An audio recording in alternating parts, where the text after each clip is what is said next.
Hi, everybody, it's Susan, and today I want to embark on the subject of Saturn stationing retrograde, which starts tomorrow, the 13th of July. I'm recording this on Saturday, Saturn's Day, the 12th of July, wearing my black t-shirt, gray, I guess, Saturn's color.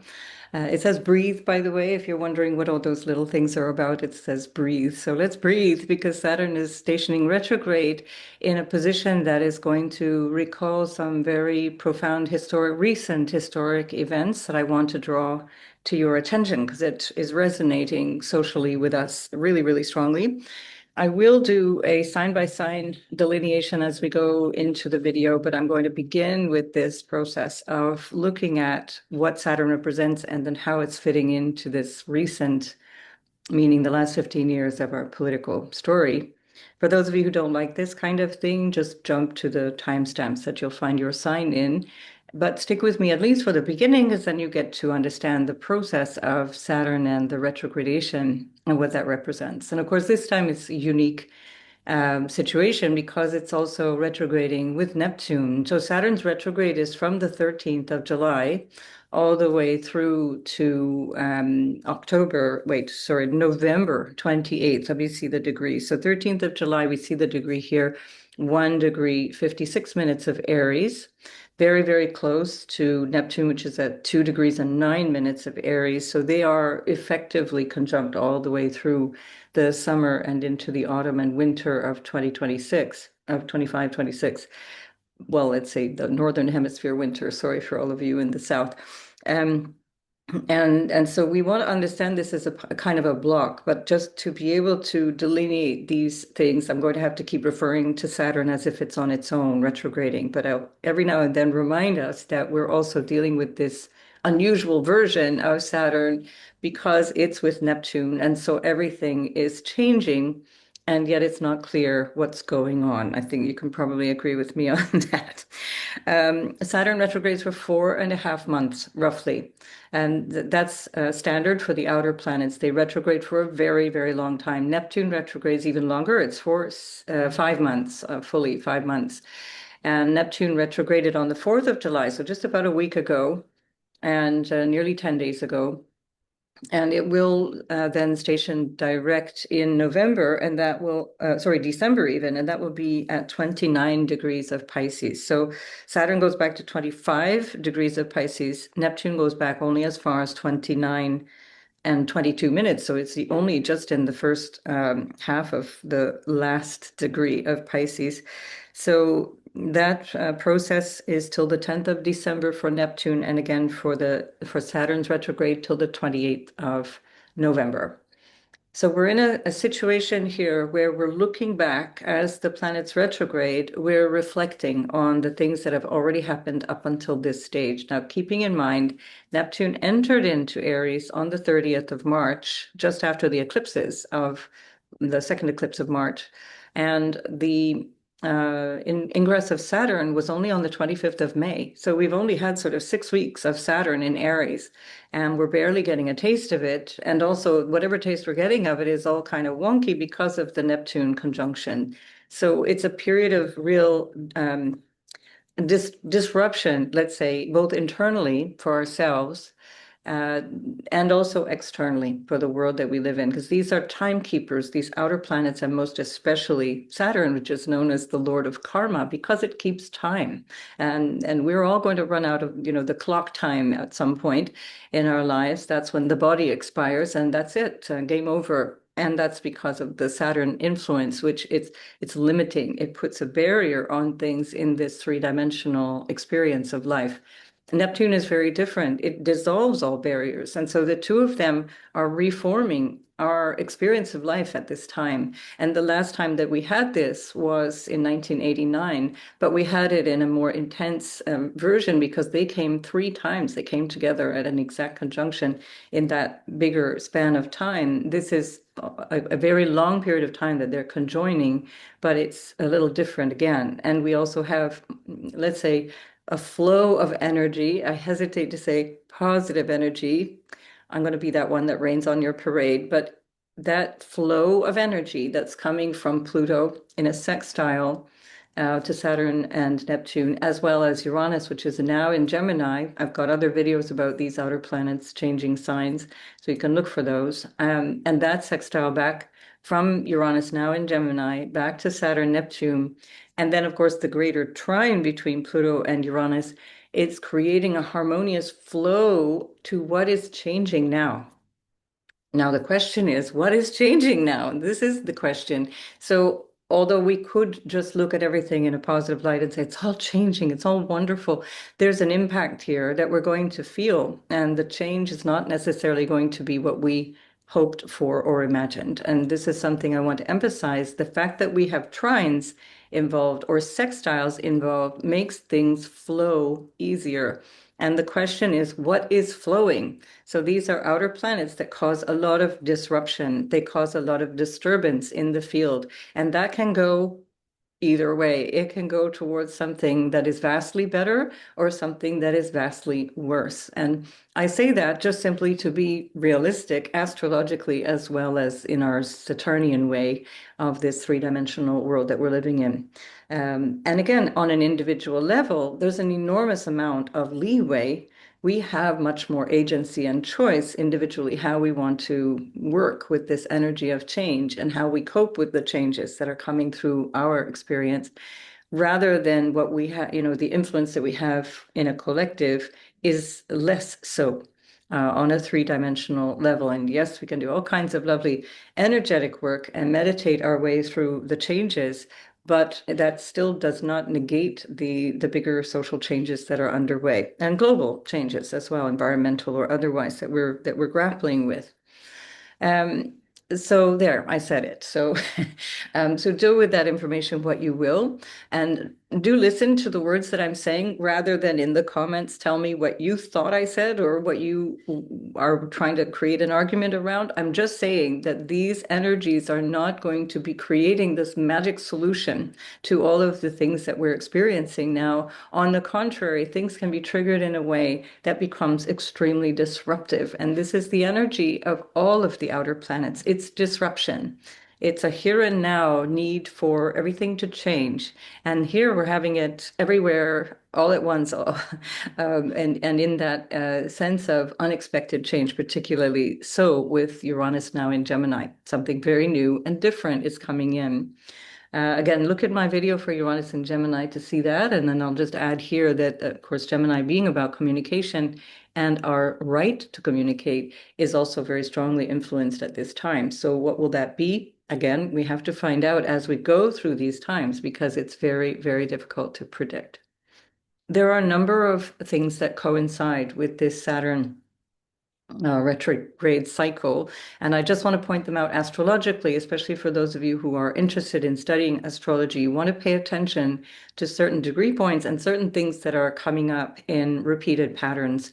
I always set the chart for what is originally used to be called Greenwich Mean Time, what is universal time. So that's UT. I set the chart for that because that is the beginning of the timeline. That's where the day begins at 0 degrees of Greenwich, and that's where the clock starts. The timing begins from there. So if you are in Europe or in Asia, South Asia or Australasia, then you're going to add hours to that Greenwich time or the universal time. And if you're in North America, South America, you're going to subtract hours from that. That's the mean time for the world. And so that's why I said it there, because all of you are watching in from different places. And it just makes it easier. And it's symbolic. It's like saying this is the center of our experience of this particular moment in time. So I'm doing it for that reason. And that brings me to the other symbolism of this chart, which is that you may have already noticed that the ascendant is at the degree point of the new moon that's coming up in Leo, at 2 degrees of Leo. And that means that Pluto is on the descendant. And it will continue to be on the descendant at this 24th of July new moon in Leo, which I'll do a separate video about. That's significant for a couple of reasons. First of all, because the ascendant really speaks loudly to this moment in time. It's like saying, this is what this is about. This is how we experience this. And that Leo quality is all about leaders. It's all about the notions of our ideals or our vision that we adhere to in terms of our integrity or otherwise, our capacity to stand up and stand out and do things on our own terms. And here we have that in a trine to Neptune and Saturn. So there's something about this transformation in terms of the retrogradation phase of Neptune and Saturn together that is trining this 2-degree point of Leo, and it holds for the rest of July. Basically, it's an interesting point to pay attention to, as that will be where the sun is, and that will be where the moon then arrives on the 24th to create this new moon phase in opposition to Pluto. And again, I'll put some more information in a separate video about that. And so Saturn itself represents everything to do with our sense of security, but it can come from a figure or a convention that we've established socially. Laws, for example, that's very Saturnian. It's Jupiterian as well, but the enforcement of the law is very Saturnian. The authority figures that we deal with is very Saturnian as well. Generals, for example, in an army, that would be Saturn. And the same way, we have certain ways of integrating material existence in our life that we have to take responsibility for. And that's another Saturnian word, being responsible, taking that responsibility for the Aries area of our charts. And we'll see that when we go through the sign by sign delineation. And collectively, we also have to look at who's responsible for what and how is that showing up. And with that Neptune influence, it does suggest that there's a lot that's changing in a way that we can't foresee, that may be quite surprising, that may be also in a way that everything seems to crumble almost simultaneously. And this phase of retrogradation can be a highlight or a peak point of that phase. So again, between now and basically November, and we have this sense that we don't know what world we're living in. So things are changing in such a rapid fire way. I was talking to somebody yesterday about this, where trying to relay the experience that I had of 1989 as a student. It was my last year of studies in international relations at U of T and at University of Toronto, and it was quite insane. And of course, there was no social media in those days. You would have to wait till the evening news or get the morning paper or then the evening paper, which would be a separate edition, just to find out what was going on. And every single headline was different. There was this government falling and that system breaking up, and Nelson Mandela was, the imminent release of Nelson Mandela from prison, or the re-engagement of Mandela with his former oppressors. I mean, it was just insane. Tiananmen Square happened on the 4th of June, 1989. There was just one thing after another changing. And this is the state that we're in right now. So we're in a complete state of flux. And then when the planets slow down and station, as Saturn is doing right now, and I want you to think about this in your own life as well, we're in a state of flux where it's not clear what is coming next or what will be the best step next. And we have to come closer into ourselves to be able to manage what's going on in the world around, to be able to manage what's going on in terms of the dynamics that we want to see going forward. At the same time, we're finding the rulership here of Saturn, Neptune in Aries through Mars, and Mars is moving towards the south node. It's already well within an orb of engagement. It's 5 degrees away from the south node at the time that Saturn is stationing retrograde. Mars is about, of course, severing and cutting and letting go, and violence potentially as well. And the south node is similar in the sense of letting go, moving on, changing plans. And the one, let's say, more anodyne way of looking at the Mars south node is that you're changing your previous goals or changing your previous notion of what was important or what was strategically in your sort of everyday planning. And so this is something that you want to keep in mind personally, but also keep this in mind globally, that there can be issues around violence that expresses itself through this tension release, this kind of this building up of tension that Mars coming to the South Node, Ketu, will somehow expose or somehow manifest, and it will relate back to the Saturn-Neptune. And incidentally, because Pluto itself is ruled by Saturn. When it's in Aquarius, I use the traditional rulers. If we want to include the modern rulers, that's Uranus, and Uranus is also in a new, fresh place itself. But either way, Saturn is ruling Pluto at this time. And so the fact that Mars is ruling Saturn as it's ruling Pluto in this very now new energy, an energy of looking inward or looking back or revision, questioning. At the same time, Mercury itself is the ruler of both the Mars and the Uranus that are affecting Pluto and affecting, of course, Saturn, Neptune. And Mercury is in the middle of Leo, and Mercury is very, very slow because it's preparing to retrograde only a few days from now. So the Mercury retrograde cycle is also a part of this story. And I want to show you some charts going back in time to show you how this story is a response or a peak moment to become clear about, become aware about, that relates to issues that began in 2010. So you can think about that in your own life. And thinking about 2010, even June of 2010 specifically, but the spring of 2010 in general, when Saturn was retrograding in the opposition to where Saturn is right now. And I want to show you a couple of different charts that will illustrate this. And the first one is, and by the way, this is where those of you who are not interested in either astrology or geopolitics can click off and find your sign in the description box below. So find what you'd like to look at and skip this part. And I want to point out the G20 summit in Toronto. Now, why am I talking about the G20 summit in Toronto? It's not because I'm from there. It's because that was really one of the early indicators that that the government would be systematically ready to use violence. Now, I know that also in the United States, I think it was in Portland, there was a lot of violence also around a G20 summit, and that was much before. But this one in particular is extremely important. First of all, because it was un-Canadian, if you can say that, a very unusual way of using and weaponizing the police.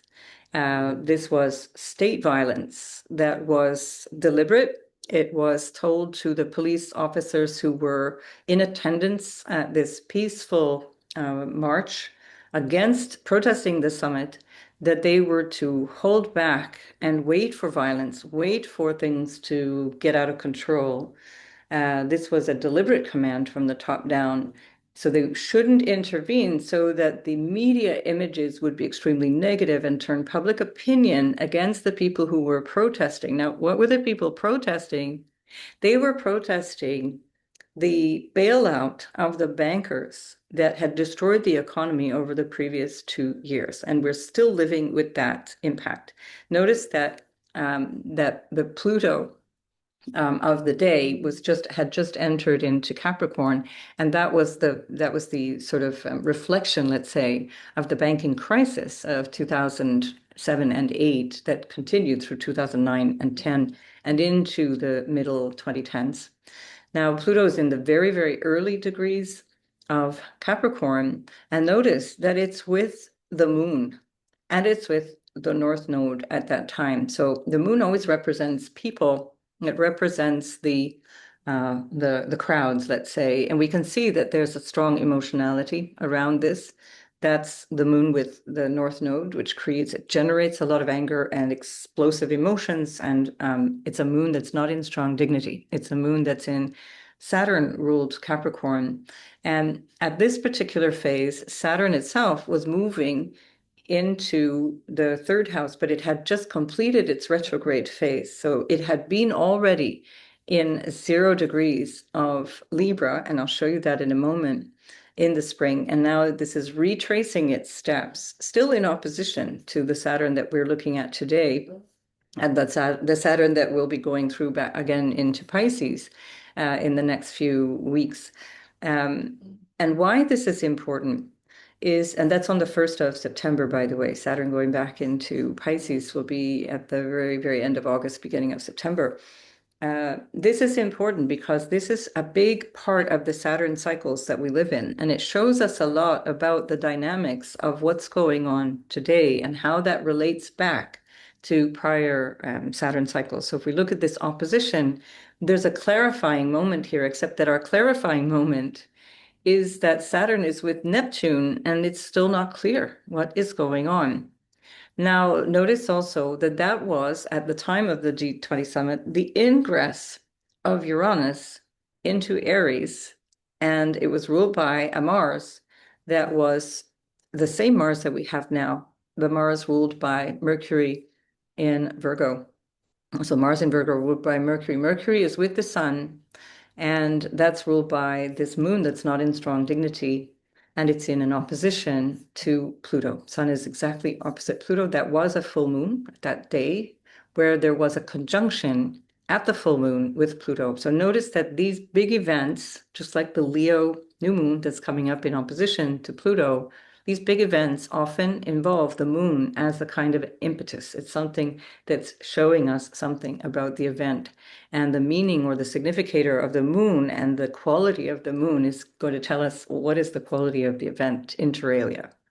Another aspect of this G20 summit chart is that Venus, which, by the way, if we just take the chart alone, it's interesting to notice Venus is in the 12th house. So this Mars is in the first house. It's a 12th house Mars if we look at that from a Placidus chart. So I always do make a mental note of that Mars is actually in the sneaky part of the chart. It's in the first house, whole sign, but it's also Placidus 12th house. So there's something going on that is behind the scenes that is not in our awareness. And the same thing can be said of Venus. And Venus is in the 12th house of what is secret, what is behind the scenes, and that's of course the notion of relationships and money. And that's a Venus in Leo, and it's the relationships to authority. And here we have the authority in the house of social what you could call society, social structures, and what this society requires. And we see that this indicates that society is not happy at all with what's going on. It's with Juno. Juno is about fairness and equality in relationship, and it's on the South Node. So we see that there's something here that in terms of the Cancerian energy of the nation or the identification with what is solidarity, what is nurturing, what is caring, it's not happening. And what's happening instead is this other element, which is about control and about the influence that Pluto is bringing into that Capricornian dynamic with the North Node there as well. These were intense times for those of you who can recall that. Intense times in a way that again felt like something was on the verge of change. It felt like something was really at our fingertips. Something new was coming in. That was also given by this T-square that's happening with Jupiter, which was conjoining Uranus. So that felt really something new was coming in. We've got a new way, but it also is what I'm trying to illustrate today, showing us that that new way was also about authoritarianism and top-down control and clamping down on protest. And this is where we are again. This is where we are today. Mars in the first house is always challenging. Mars is there in Virgo, where it doesn't have any particular dignity, but it's not an easy place to have Mars if we're looking at something happening in a public forum. That is almost like a signature for violence.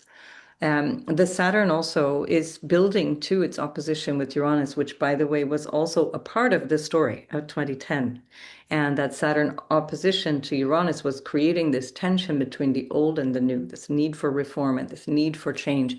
And again, I want to emphasize that that's still part of what we're resolving here, except that the difference is that Saturn is where Uranus was in 2010.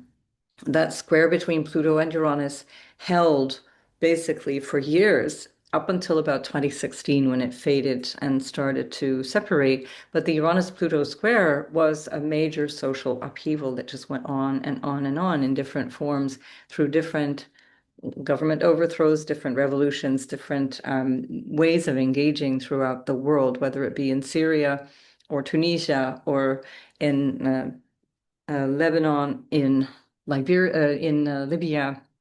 The list goes on, and it is still current today. So I also want to introduce you to another chart. Perhaps I'll just do it this way. And that is the chart of Julian Assange. Now, I want to come to Julian Assange because in 2010, that is where so many elements really exploded into our conscious awareness. I want to mention also, this is Julian's natal chart. So this is the inner ring where Julian Assange's natal chart is, and this is the outer ring where the event chart is.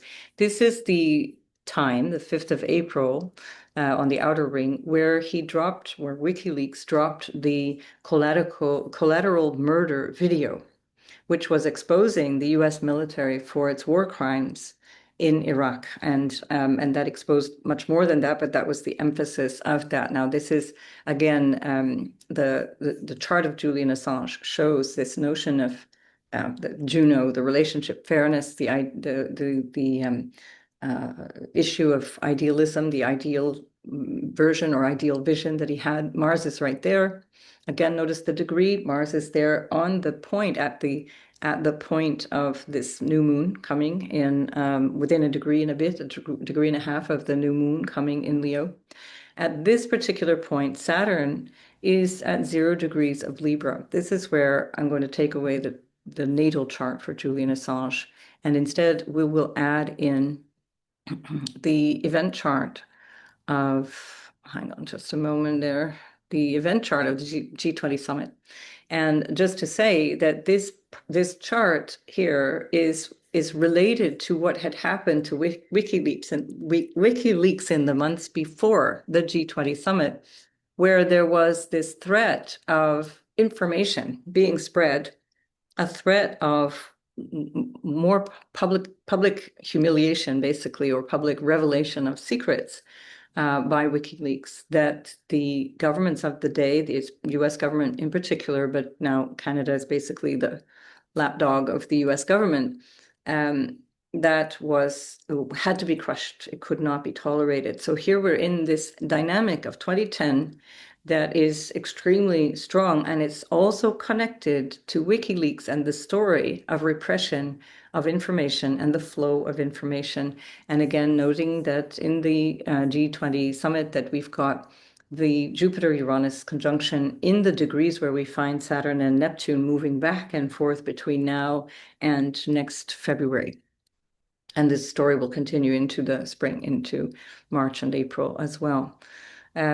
Notice also, again, with the Assange story, as I mentioned, Pluto with the moon is a strong dynamic where when things go public, when things happen in a way that people start to realize what's going on, the moon usually is involved. It's exposing something, it's revealing something, and it also touches on the zeitgeist or the air du temps, the thing that the people are becoming aware of.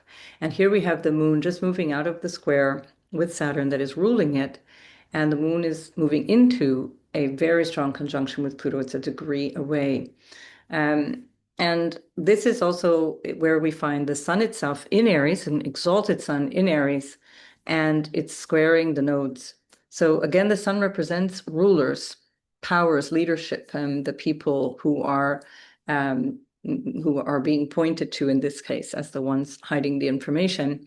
It's always very significant when things are very tightly in orb of squares or oppositions. And these are not insignificant because they're major planets that are major players in our experience that we're revealing today as well. Right, I won't go too deep into that chart. That's an excellent chart to study. We see that that's the part of the era of the Chiron Neptune conjunction as well. And that's a bigger part of the story of the times, where again, there was this deep hope a deep sense that things have to change. They can't possibly get away with this. This was years building up, just in the same way that we have now the Neptune-Saturn, where we're perhaps under the wishful thinking or the delusional thinking that it can't possibly be like this. Things can't possibly be like this. And again, I just want to relate another story, which I also spoke to somebody about yesterday or the day before, which is that I lived in Prague in 1990. After I graduated from University of Toronto, I went to Prague to teach English as a volunteer. And it was an extraordinary time to be there because the revolution had only just happened in the 8 months before, basically, before I arrived. And or even 6, 7 months before. And things were changing so rapidly. And there was such a feeling of both confusion and elation that was going on. And it was very difficult to express what it was like being in those times where you're in a place where you'd only really been hearing about it or learning about it in textbooks or through people who had emigrated, and starting to see how the people had lived and what was going on. And those stories were quite tragic in so many ways. And many of you will have come from tragedy and from trauma from your own homeland, wherever your homeland is. I spoke to a client the other day from Cuba, where again, the revolutionary element uproots the families and people have to move. And it's again that the threat is becoming more and more visceral now as we're in this time of real disruption all around the world. What really stood out was when I met my friend's grandmother. Although my friend was in Toronto and had grown up there, her grandmother was still in Prague in a beautiful home that was the family home, but that had been under communism, divided. And she was, instead of living in her own home that her family had owned for 30 years or whatever before, she was living in the ground floor.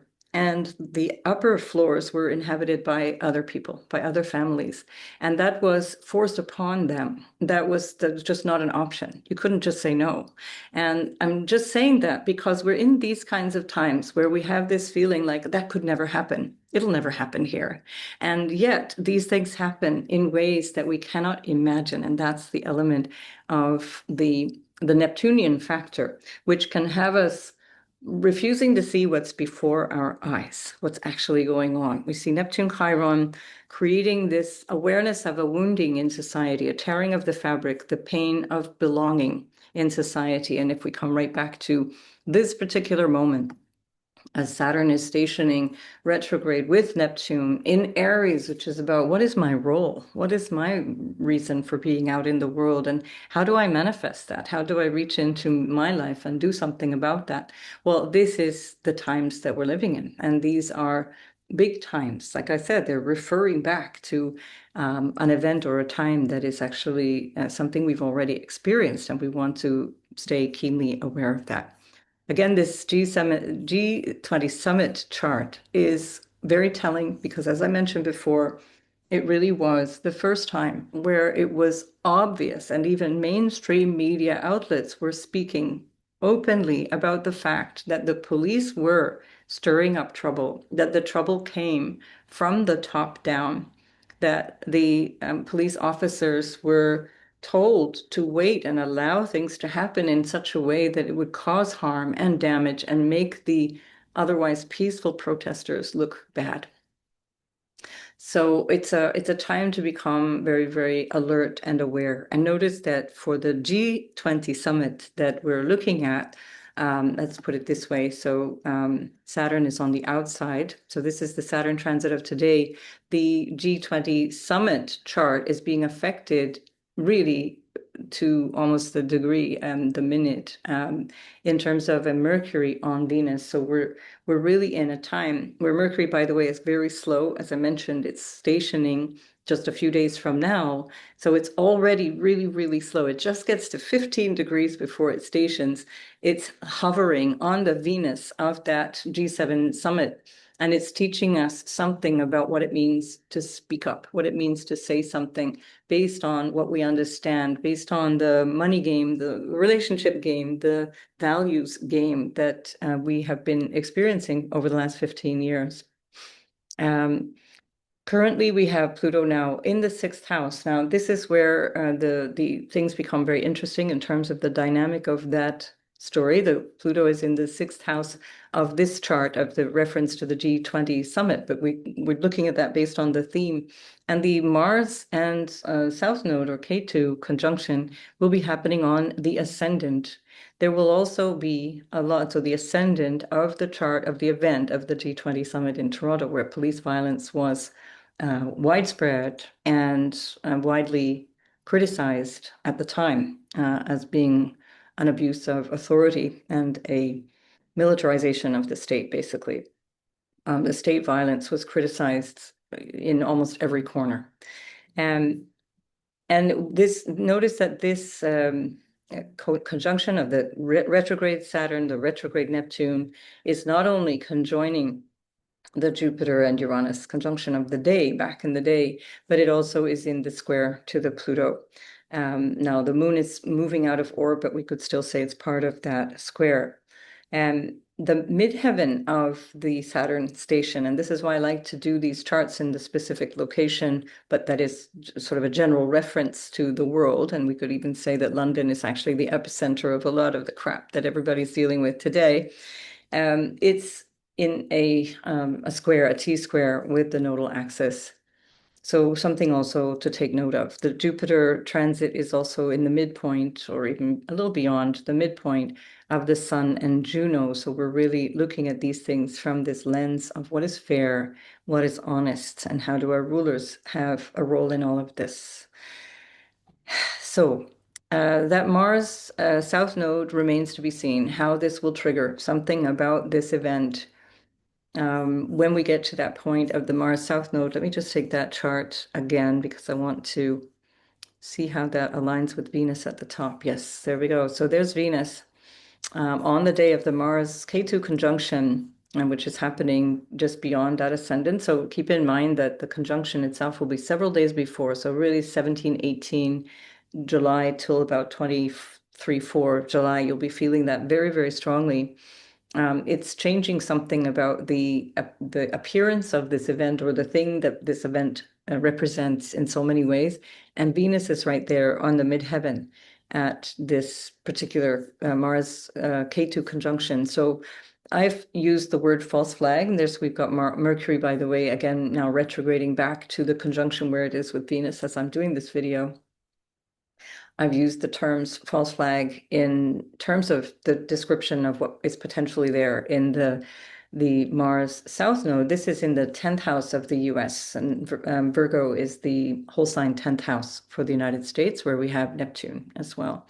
And I suspect that there will be some kind of event that provokes a lot of response, and it doesn't have to be specifically on the day, but around that time, we're already seeing enough disruption and issues that people are finding upsetting, that there's almost no agreement on who is in favor and who's out of favor. It changes almost daily. It's kind of like it's like kabuki theater, as they say, things changing regularly. What else did I want to say? So yeah, again, notice that the moon is part of this story. The moon is influencing, it has just met with Uranus in this story. That means it will have triggered by trine the Pluto. It is in the conjunction with Uranus, and it also is moving into a perfected square with the Mars of the G20 summit, which I'm saying here, I'm holding this summit as almost the original abuse of power, shutting down complaints, shutting down protests in a way that we had never seen before, at least in our modern times. So we could really relay that to the notion of an exemplification of the end of the democratic space. I could talk more about the notion of rule of law, which I think, especially the international law, which I think Pluto destroyed in its journey through Sagittarius. And that clamping down, the cracking down happened when Pluto moved into Capricorn. But that might be worthy of a whole separate video or even a webinar. So I just wanted to highlight all of these things to get you thinking about all these potentials, all of the things that are coming up right now that are really important for us to pay attention to, even if you're somebody who doesn't like politics, even if you're somebody who really is wanting to focus only on you and your own life. And I agree with that. I think it's very healthy, very, very good. We need to be careful how all of this impacts us. One thing I wanted to show, which I hadn't yet brought up, is how that summit also relates to the recent, also in many cases, provoked assaults and protests that were going on in Los Angeles around the immigration services crackdown on illegal, so-called illegal immigrants. And that was on the 6th of June. It was 1 week before the Mars, which squared Uranus, at the same time as Jupiter squared Saturn, but they were already really tightly in orbit. It was already underway, let's say. And just to point out how this chart also speaks to the G20 summit chart in terms of things being orchestrated by police or allowed to happen by police in a way that led to a particular outcome that they wanted to show. So notice here that the moon, again, is a big player. It's in opposition to Chiron. And that also we still have this ongoing story. Now, in both cases, Saturn and Neptune are still direct at this point, but they're becoming really tightly squared by Jupiter. And Jupiter is about to cross over on the Mercury of that event in Toronto all those years ago. Trining also very, very strongly, just moving out of the trine of the Neptune from that chart as well. Neptune in the sixth.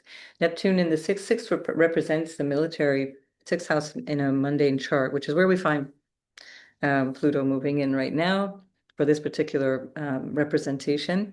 And again, it's this suggestion that this is going to be part of the story of this Saturn story with Neptune, and the retrograde cycle will show us how that's all going to show up between now and the early months of 2026. Again, there's a lot more to be said about these charts. It's just that I wanted you to look at that, to think about these things. Oh, Uranus, by the way, also at the same time of the ICE protests, Uranus was in a square to that Neptune as well. So there's something here, again, about what was going on in terms of the authorities, in terms of the police. Mars is building up to an opposition to that. And by the time, let's have a look if we can put these together. This is the big square chart. So if we, again, we'll put the protests, the chart of the protests on the inside and the Jupiter square Saturn Mars on the outside, and we can see very clearly how that was impacting. Oh, wait, no, sorry, I need to do it the other way. How it was impacting the G20. There we go. The G20 chart, which again is like a modern turning point. And even, as I said, mainstream media was openly talking about this. And that's also when everything changed, especially after WikiLeaks got shut down. The conversation around these things got shut down. And I want to credit Paul Jay, who is a veteran journalist from Toronto who used to have a YouTube channel called The Real News Network. It's still there, but it's no longer the same kind of channel.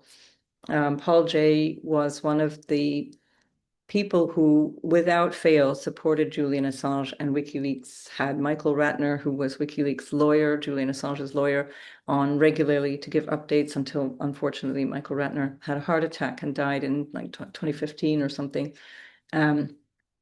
No doubt from the stress of the work that he was doing, and if not something more nefarious.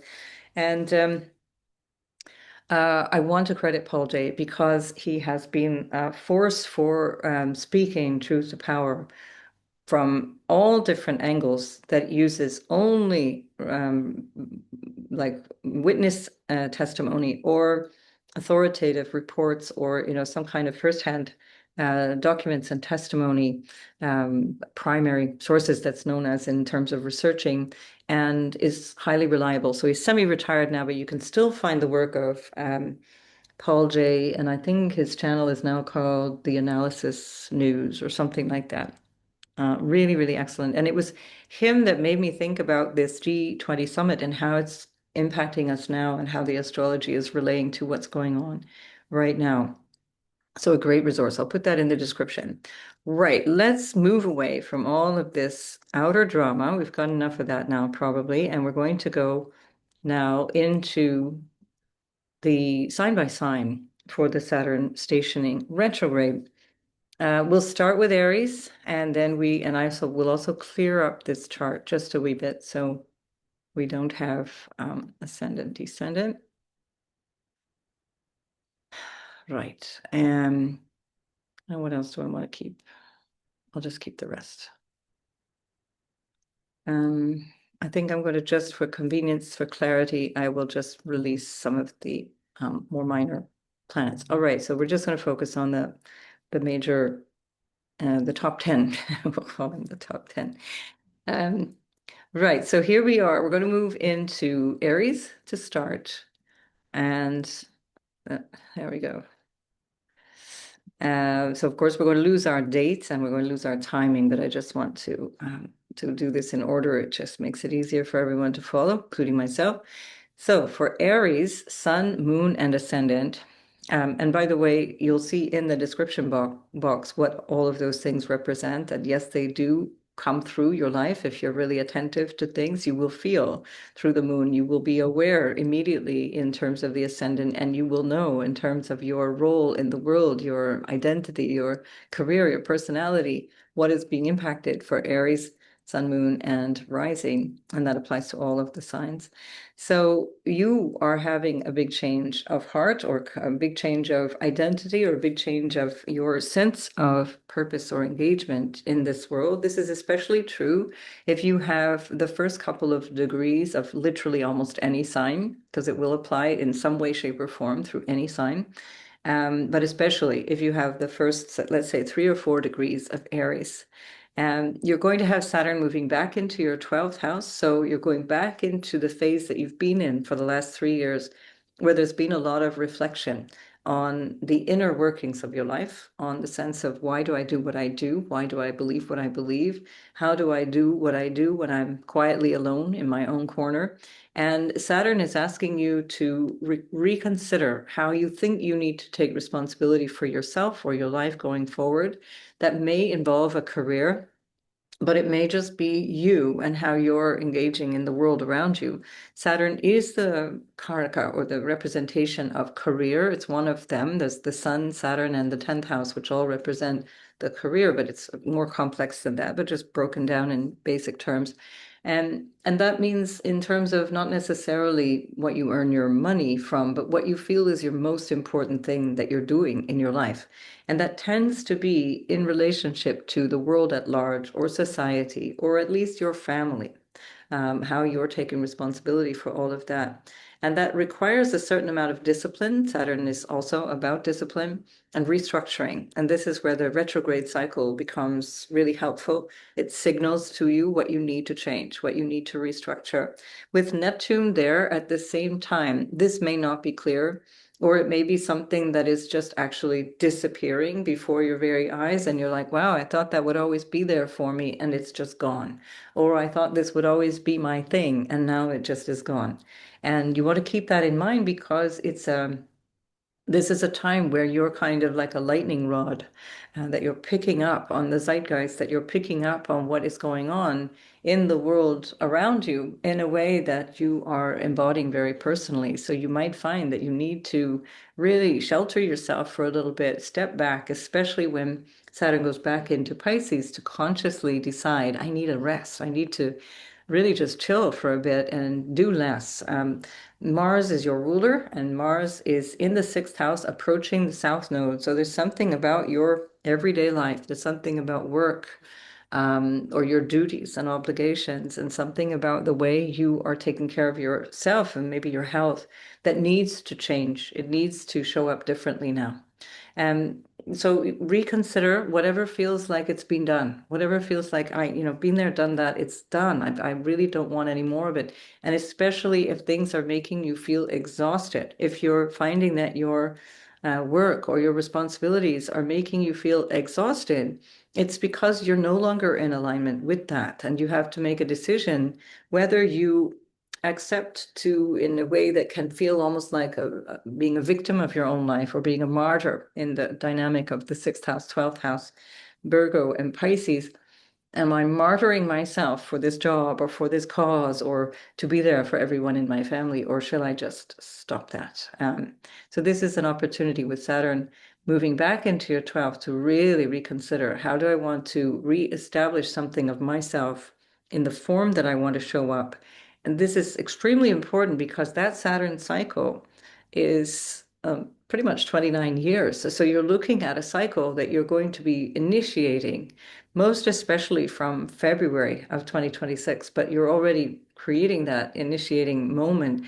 And the more that you pay attention to all of these messages and the little red flags that come and say, yeah, more of this, less of that, and go in this direction, stay away from that, don't go there, you're going to really understand what you need to do. And I think you might not be clear until the early months of 2026, maybe even April, May of 2026, when things start to really take this new form, especially once Uranus moves fully into your 3rd house from the end of April 2026. So try not to be impatient around this.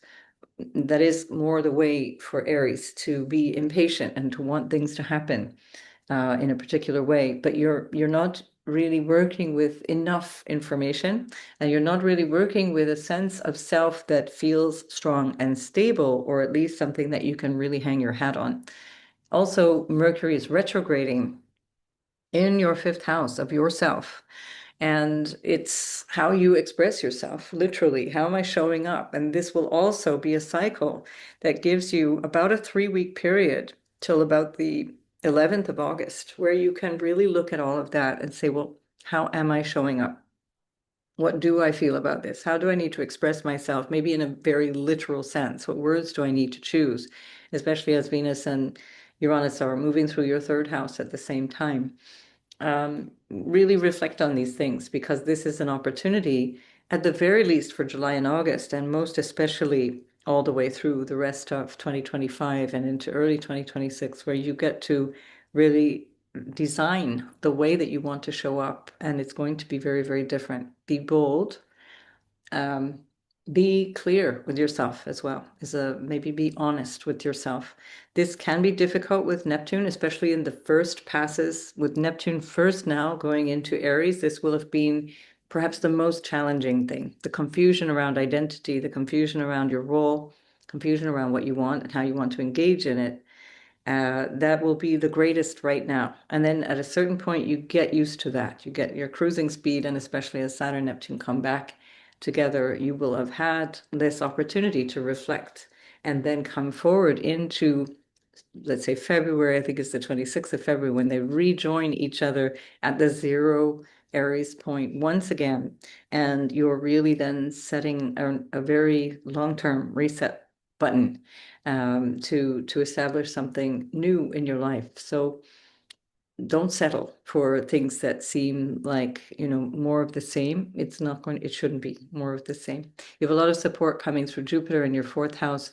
So there will be a feeling of an inner support or an inner capacity that allows you to go through this with more grace. And the way through it is to be less impatient and to really say, okay, Saturn is telling me at this stage in my life that I need to slow down. And that slowing down is actually the solution to finding the answers that I'm looking for. And that speeding up will cause me a lot more confusion and maybe create disruption both for myself and the people around me. So good luck with that, Aries, and I will see you in the next video. Taurus, this is happening in your 12th house, where Saturn and Neptune have been meeting basically since April, May. from the 25th of May, particularly with Saturn, and now Saturn and Neptune are both retrograde. And there's an opportunity to reflect on these last couple of months. It's a very short period of time, but it already will have been intense enough that it's showing you something that you have to understand, that you're aware now what you need to deal with, and that can be around patterns of behavior that are more coming from habits or addictions, unhealthy habits, and even fears, especially with reference to Saturn, that can be fears around death. It can be fears around the ultimate letting go. And of course, all fears we could trace to death. I mean, that's basically the death of the ego is one of the greatest paralyzing fears that we experience as humans, but also the ultimate death of the body, which is similar because there is no absolute death. And we know that there's an aspect of consciousness that we are that never disappears. It's just that the ego and the body are defending themselves. Rightfully so. This is why we've come to Earth to experience those things. But this might be an opportunity for you to realize how you've held yourself back in different areas of your life because of these fears, because of your identity or fear around identity, or because of a feeling of inadequacy around who you are and the identity you're taking on. So Pluto is in your 10th house. That has already been for 2 years, almost 2 years and 3 months now, where Pluto has been redefining your role in society and your ambitions and aims overall. So that's already been a bigger process, but now you're looking more deeply within. And as Saturn retrogrades back into your 11th house, that's also going to refine a sense of your vision for your future. The 11th house is also friends. And it may be also an opportunity for you to really clarify who are my friends and who are not. So a couple of the signs in the zodiac are really working on that question of where does my friendship end? How is it ending? Every friendship knows when it ends. Every friendship knows that there's a point at which it's no longer really a thing, or it's no longer really functioning. That doesn't have to be for bad reasons. It's a drifting away in some cases, and that may be the reason. Or there's a change of heart or a change of ideology that changes the dynamic in the friendship. And especially as Uranus is with Venus in the second house for Taurus, which is about values, it's about money. There may be something between you and a friend. Gemini representing friends as well. The 11th house is the groups and people we hang out with and acquaintances and networks and so on. There may be something that we're realizing about our own values, possibly based on spiritual values, because Saturn rules your 9th house of God, the road to God, what you have faith in, and it's in the 12th house, a very profound spiritual place with Neptune. So there may be some deep realizations for Taurus. So there's some really profound realizations around your higher beliefs, what is your value and the values that you hold. And maybe that is the time then to start to drift away or move away consciously from certain friends. Or maybe you're realizing that they already moved away and now you're doing something with the space that leaves behind, realizing something about that. Mercury is retrograding in your 4th house, and that's also an opportunity for you to recognize patterns that are your sort of more psychological or inner experiences of life, your security, what makes you feel secure.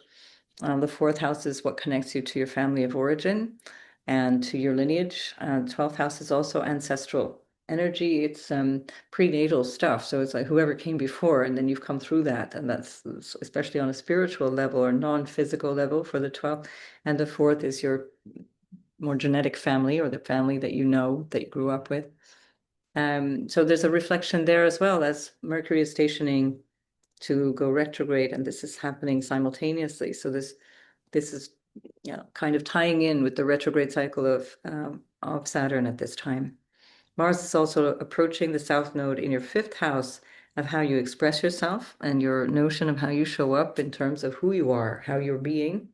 And that can also be quite enriching. It can be something that you're willing to release about the way that you show up or about the patterns that you realize are, again, holding you back from just being who you need to be based on your own sense of security around your identity and so on.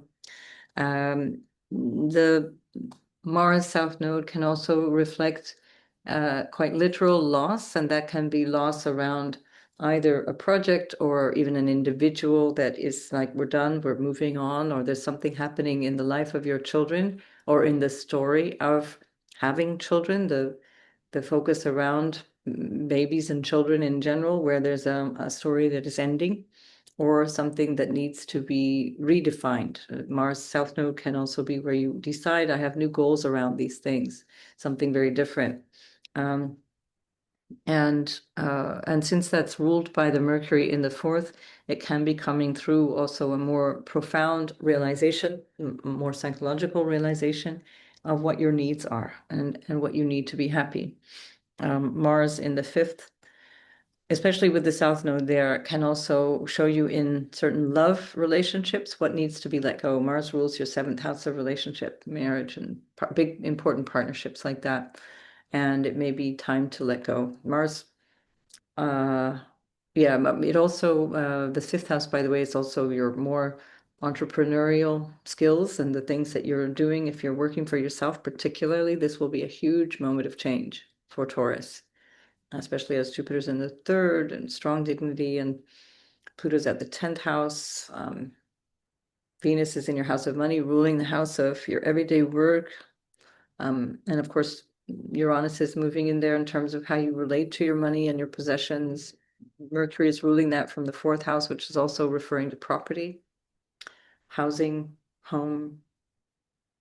So all of these things are tying in to a bigger sense of change. So coming from this place of your deeper awareness of self, where you might be sabotaging yourself or holding yourself back from fears due to fears of some constriction or loss that can be there, that you want to question so you can empower yourself. Because the Venus, Uranus in the second house can be incredibly invigorating. It's your ruler, Venus, in the second house, very invigorating, very inspiring.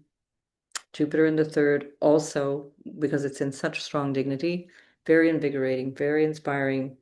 And it's ruling that 11th house of what is my future? What's the direction I'm taking now? Where do I want to go with this? And who's going there with me? And so keep your standards high, Taurus. Keep your standards high and clear space for the right people to move forward in your life. The right people, the right values, the right objectives to move forward in your life and overall, because you're setting up something that is long lasting here. 12th house can also be around people from faraway places, foreign lands, especially because Saturn rules your ninth house of long distance travel, foreigners and foreign ideas, like philosophical ideas, religious ideas, travel with a purpose and so on. So maybe you're also thinking, or you have already been on travel where you're really starting to focus on learning something that's profound and life-changing. And it's a long journey. You remember Saturn will keep moving through this house for the next till February 2028. So you've got some time. All right. Good luck with that, Taurus. I'll see you in the next video. Gemini, Saturn is retrograding in your 11th house, along with Neptune, and Saturn, Neptune are changing your vision for your future in a way that feels perhaps destabilizing, or it can feel that your vision for your way of relating to society is falling apart and that you're having to change in a way that you never expected. This is going hand in hand with Uranus moving into your sign, so that you're needing to really show up differently regardless of what Saturn is doing. You need to show up differently over the next few years. And the Saturn-Neptune is actually just helping you reframe your goals and your vision for your future. And when Saturn moves back into the 10th house, it gives you an opportunity also to revise what these last 2.5 or so years have meant for you in terms of your social standing, your career ambitions, your life ambitions, how you take responsibility in your family, as a parent or as a child of maybe parents who are changing, elderly parents, for example. There's something going on at home for sure, because the fourth house is where we find the Mars South Node. So there's something shifting that can be internal. It can be in terms of your psychological sense of self and your more emotional sense of self, where you might be realizing there's something that you need to let go of, or there's something that needs to come out.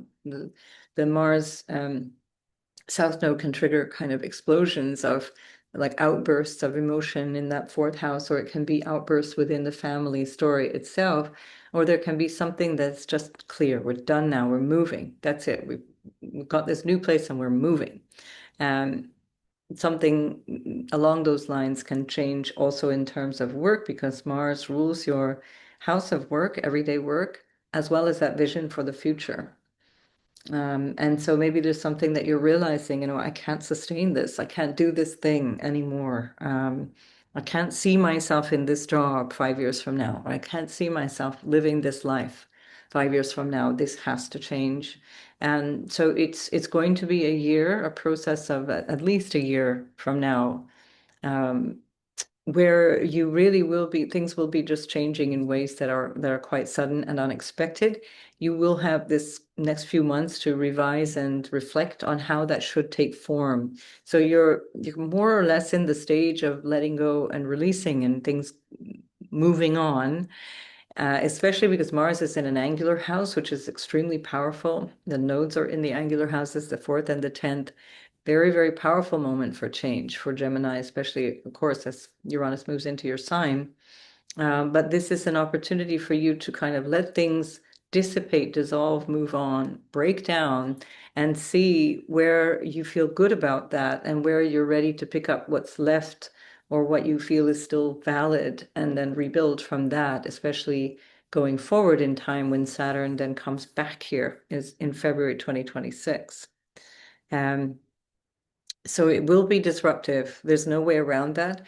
But it's a disruption that is setting the table, let's say, setting the stage, and the 11th house literally is the stage of your life. It's setting the stage for the phases that you want to experience coming forward. Now, of course, we can't be sure what's coming forward, but at least you're setting your sails in that direction.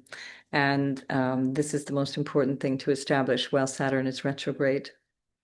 Right. So good luck. And Mercury, by the way, your ruler, is retrograding at the same time. So just days after the Saturn station, Mercury is also moving very, very slow. At 15 degrees, Mercury will retrograde in Leo, coming back to direct motion from the 11th of August, I think it is. And so there it's like 3 weeks of more contemplation, inward focus, especially for Gemini, focusing on your aims and goals. That's also the 3rd house, how you communicate things, how you connect with siblings, with friends, with people who are in your everyday life, and how that also might be playing a role in this bigger vision for your future. I'd have to see your natal chart to see how more specific I could get with all of that. But anyway, it's all change, Gemini, actually just the way you love it. So good luck with that. I'll see you in the next video. Cancer, Sun, Moon, and Ascendant. This is happening in your 10th house of career. And if you're like me, you're wondering what the actual, and you're perhaps like me, if you're close to your 2nd Saturn return, you're thinking, gosh, wouldn't it be lovely to retire and just move on? I've had that thought more than once in the last couple of weeks. But there we are. So Saturn, Neptune in the 10th house, it's asking more of you in terms of how you show up in the world, but it has to change because whatever structures you're working from are not working for you. And this becomes really apparent now. And while Saturn is, let's say, since, what was it, the 25th of May. So we're looking at like 6-7 weeks that we've had to experiment with this Saturn here.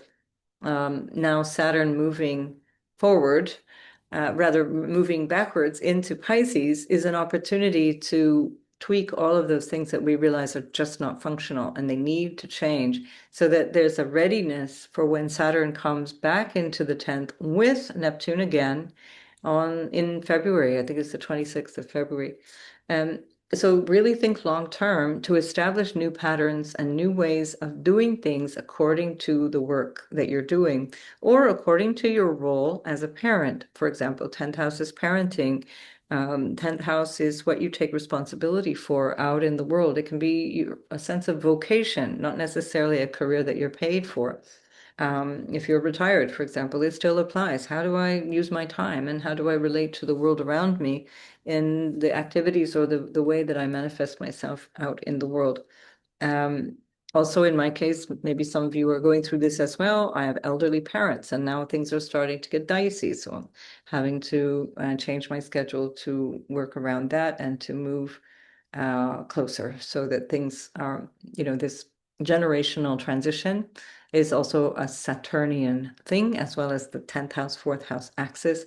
And it's very much the Cancer Capricorn axis, of course, symbolically. So this will certainly impact some of you.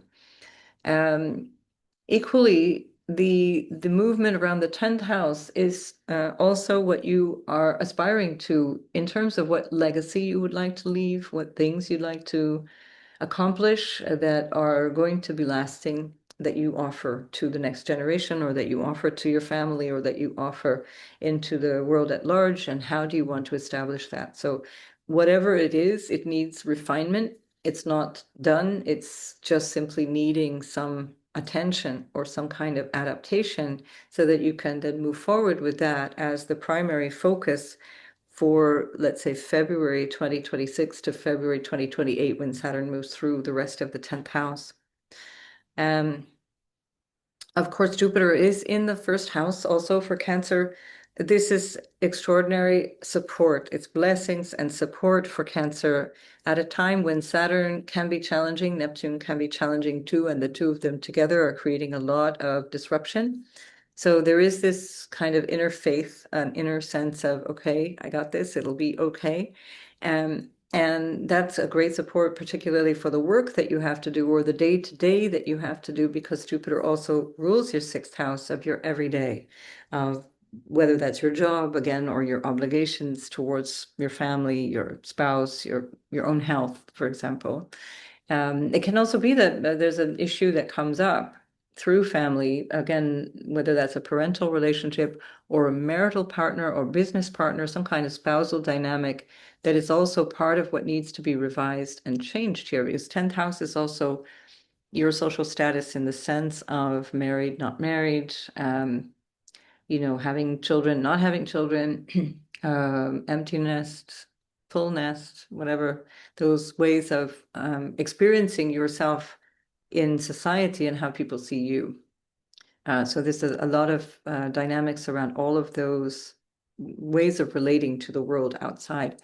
Mercury, which is the dynamic of communication and exchanges of all kinds, can represent siblings as well, is in the second house of your possessions and income if you're employed. That also can be what's changing. If you are an employee, as opposed to working for yourself, there may be a change that's happening within your work environment or your industry where there's a restructuring. That's the Saturn-Neptune, where the 10th house would represent bosses for Cancer. Although, because Aries is on the 10th house, Cancer doesn't like working with bosses, and you're better off working on your own. So this might be, if you are working with somebody hierarchically, this might be the opportunity that you just say, I'm out of here. I'm doing this myself from now on. Also because Mars rules the 10th plus the 5th house, which is your entrepreneurial drive. So again, that Mercury retrograde might be part of that dynamic. How do I sort out my money story, sort out my income, sort out my investments and all of that kind of thing? How can I make that work better for me at this time? Mercury is ruling the Mars, also coming up on the South Node in the 3rd house. And that has to do with your neighborhood, your local space in general. So where you are, wherever your body is your local space. And that might be that you're moving, or that the local space around you becomes untenable and needs to change, or that the dynamic around that local space involves your work but has to change to make that happen. Because again, Mars represents something to do with your work and your social status through the 10th house. Children potentially, and siblings, cousins, that kind of energy is also in the 3rd house. And of course, writing, speaking, communicating, exchanges of all kinds. The North Node is ruled by Jupiter in your own sign right now through Cancer until July 2026. And the North Node is in the 9th house of publishing. I'm not referencing the moon so much right now. You'll notice the moon is in Aquarius at the time of the Saturn retrograde, and the moon is ruled by Saturn, therefore, but the moon is the ruler of Cancer. So just putting that out there. But That moon would be in the 8th house at the time of the actual retrogradation. It just shows up differently because I'm moving through the sign. So the moon would be in the 8th house at this time. And so you might want to think in terms of other people's money, how you're relating to what comes through you or to you from other people, including inheritance money, including legal obligations or things that you need to deal with, which can also be the 3rd house Mars, where there can be contracts or agreements that change and are no longer valid or no longer supporting you, and you need to move on from that. Or there can be a dispute or something that comes up through extended family, through siblings, where there's a need for letting go of something. A change of direction, a change of ambition, a change of goals, in the mildest case. That influence of the Mars South Node will depend on the quality of your natal Mars to be sure how that all manifests, as well as the quality of your natal Mercury, because that's ruled by Mercury. So all those things would show up more clearly in a natal chart. And by the way, I keep forgetting to do my own advertising. I'm teaching the intermediate course as of the 27th of July. So if you're interested in learning astrology and learning these more nuanced ways of looking at the chart, including how to see your family and the influence of your family, going, back through early prenatal times, sign up, because it's a really great course to understand how, at least my way of reading a chart, that is incredibly enriching. So Cancer, I think that's really it. It's a big deal when Saturn moves back from the 10th to the 9th. Think of it as re-nourishing your career drive based on what you remember is your sense of higher purpose, based on what you remember is your initial motivation. And if you've lost your mojo lately, then you will be able to reflect on that and find it again in this period of the Saturn retrograde, where you get back on track with your purpose and what you have faith in, what you believe in. And then that manifests through you yourself, because it's ruled by Jupiter once Saturn moves back into Pisces on the 1st of September. Which feels a lot better than Saturn ruled by Mars. So make the most of that, and I'll see you in the next video. So Leo, what I'm actually going to do is come back to the original, because now you were on let's come back to this original chart. There we go. Leo, you were on the ascendant in the original chart. So here we are. Leo, sun, moon, and ascendant. This is really important for you in the sense that it's part of the definition of what am I here for. The Saturn retrograding in your 9th house will have strong implications for your relationship to your higher sense of meaning and purpose in your life. That may seem confusing at this stage. It may feel like something's not very clear about that. What am I here for? What am I supposed to be doing? This may be exacerbated at the moment because your ruler, the sun, is in your 12th house right now. So that can always be a time where you're not really batting 1,000. You're not really feeling your higher vision or your sense of self. It feels perhaps at times, especially for the ascendant, that you'd rather just kind of go home and sit down and not reach out into the world. So this will all start to feel better as the sun moves into your sign, and also once Mercury has cleared its retrogradation cycle, which it will do during the Leo season. So Mercury is retrograding just a few short days after the Saturn retrograde, and it stations direct on the 11th of August. So for many of you, that's going to be affecting your birthday times if you are a sun in Leo. And by degree, it will affect the 15th, so 4th degree of Leo up to the 15th degree of Leo, and give or take a couple of degrees on either side of that for the ascendant sun or moon. And so this can be an opportunity in combination with the Saturn retrograde, the Neptune retrograde, and the Mercury retrograde to really kind of ask yourself that bigger question. So who am I? But don't answer the question. Here's the thing. Don't answer the question. Listen for the answer. Let Jupiter inform you, whisper in your ear, why am I here? What am I doing? The North Node is in your 8th house, ruled by that Jupiter in the 12th house.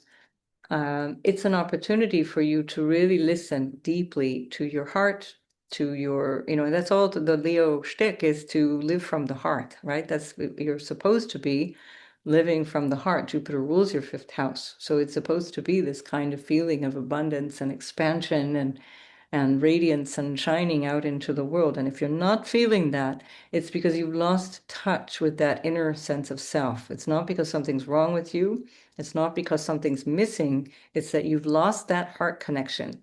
And with Saturn and Neptune now in the ninth house, you're going to be um, serious, let's say, about redefining your sense of purpose, what you believe, what you have faith in.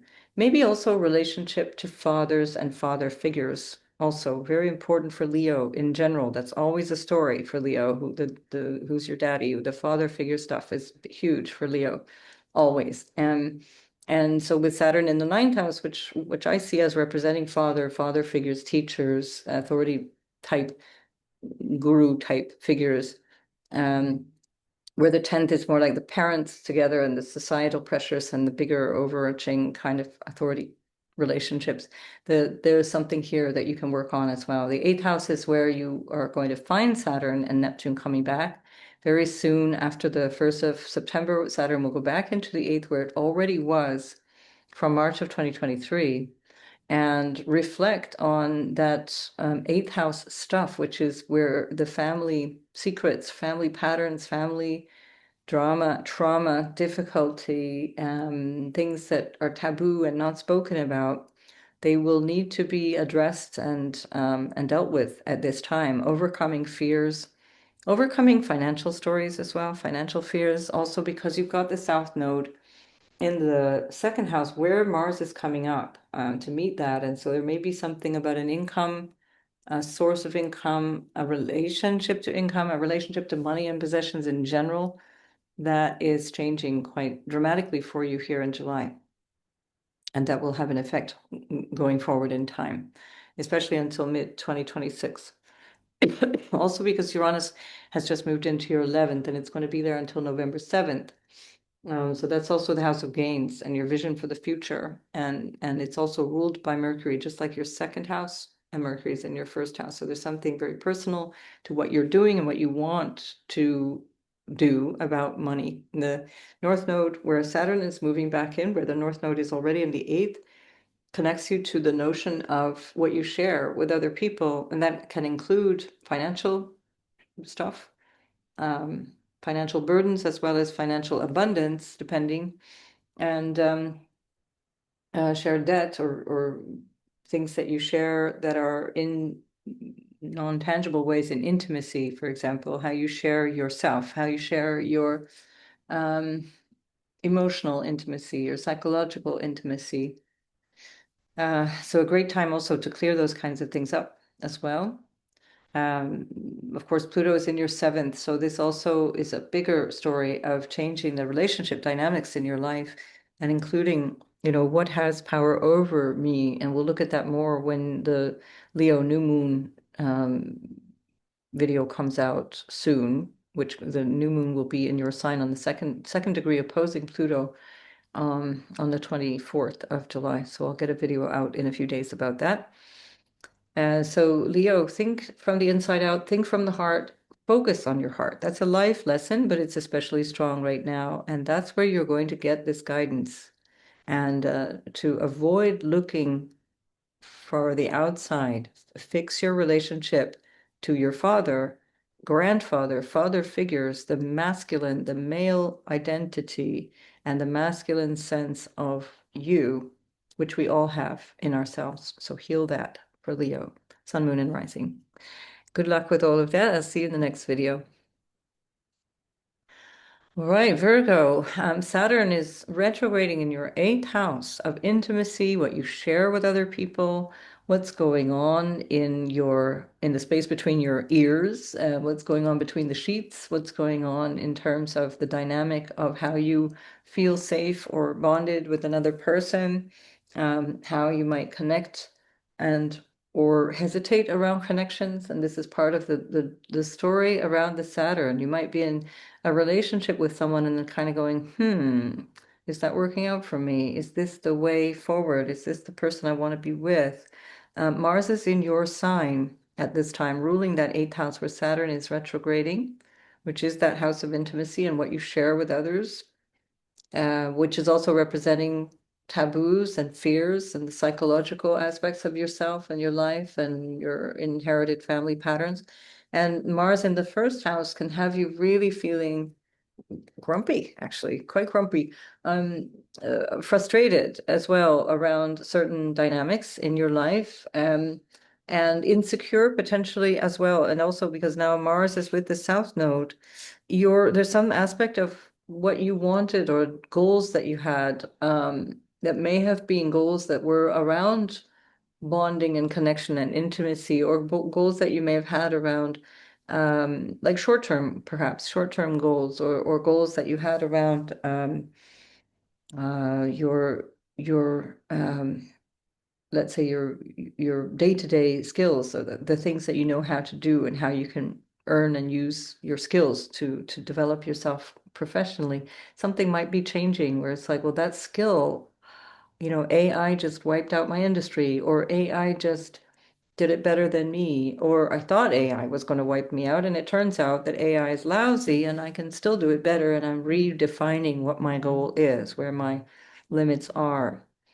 Think about those things in the broadest sense. Don't focus, and this is important with Mars in your 1st house, don't obsess around what you think is the problem, because often the problems are so much more vast and complex that we miss the real issue, the central issue here. So pay attention to that as you're going through July particularly, but also while Saturn is retrograding.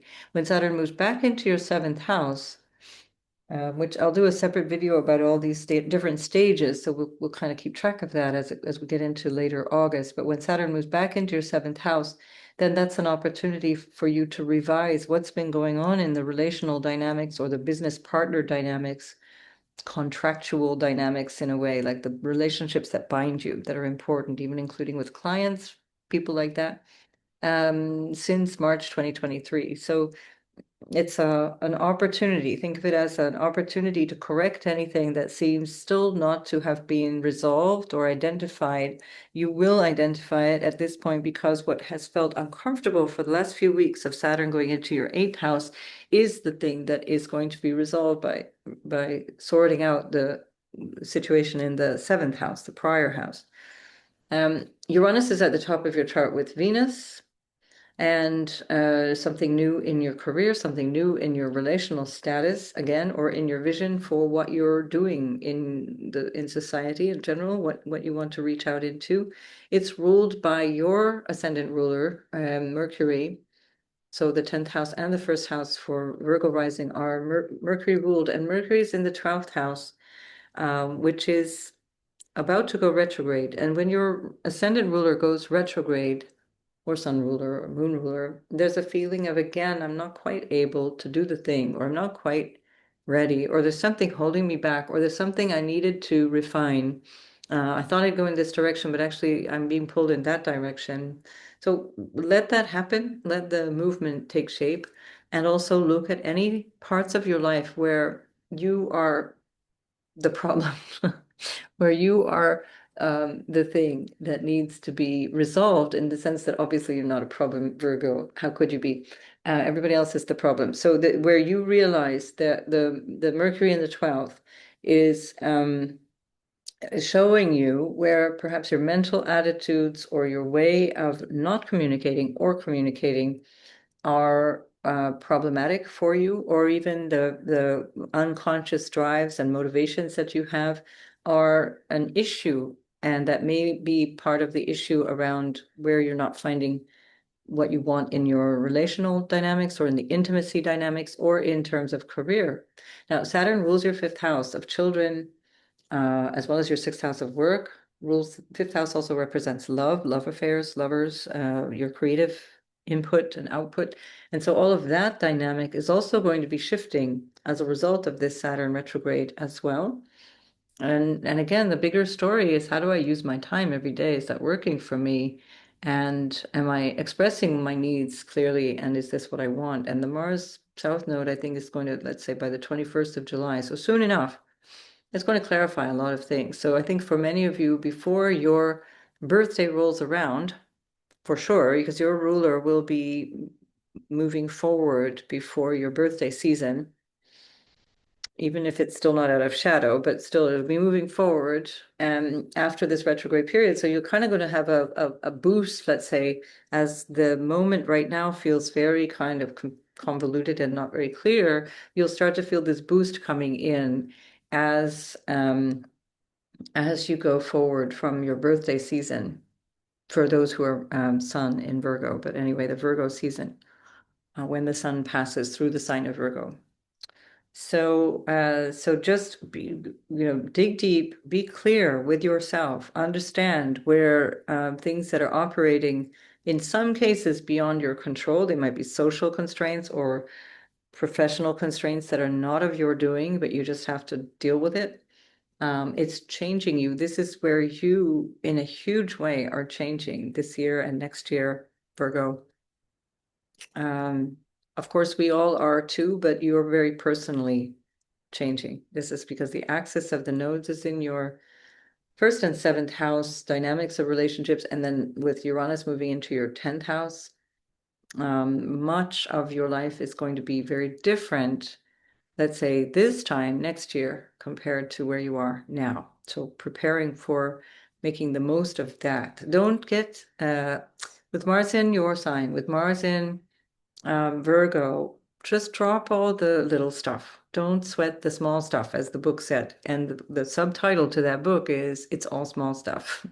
So figure that out and deal with that, where you're not wasting your energy on stuff that actually is not going to be relevant 6 months from now or 6 years from now. Just move on.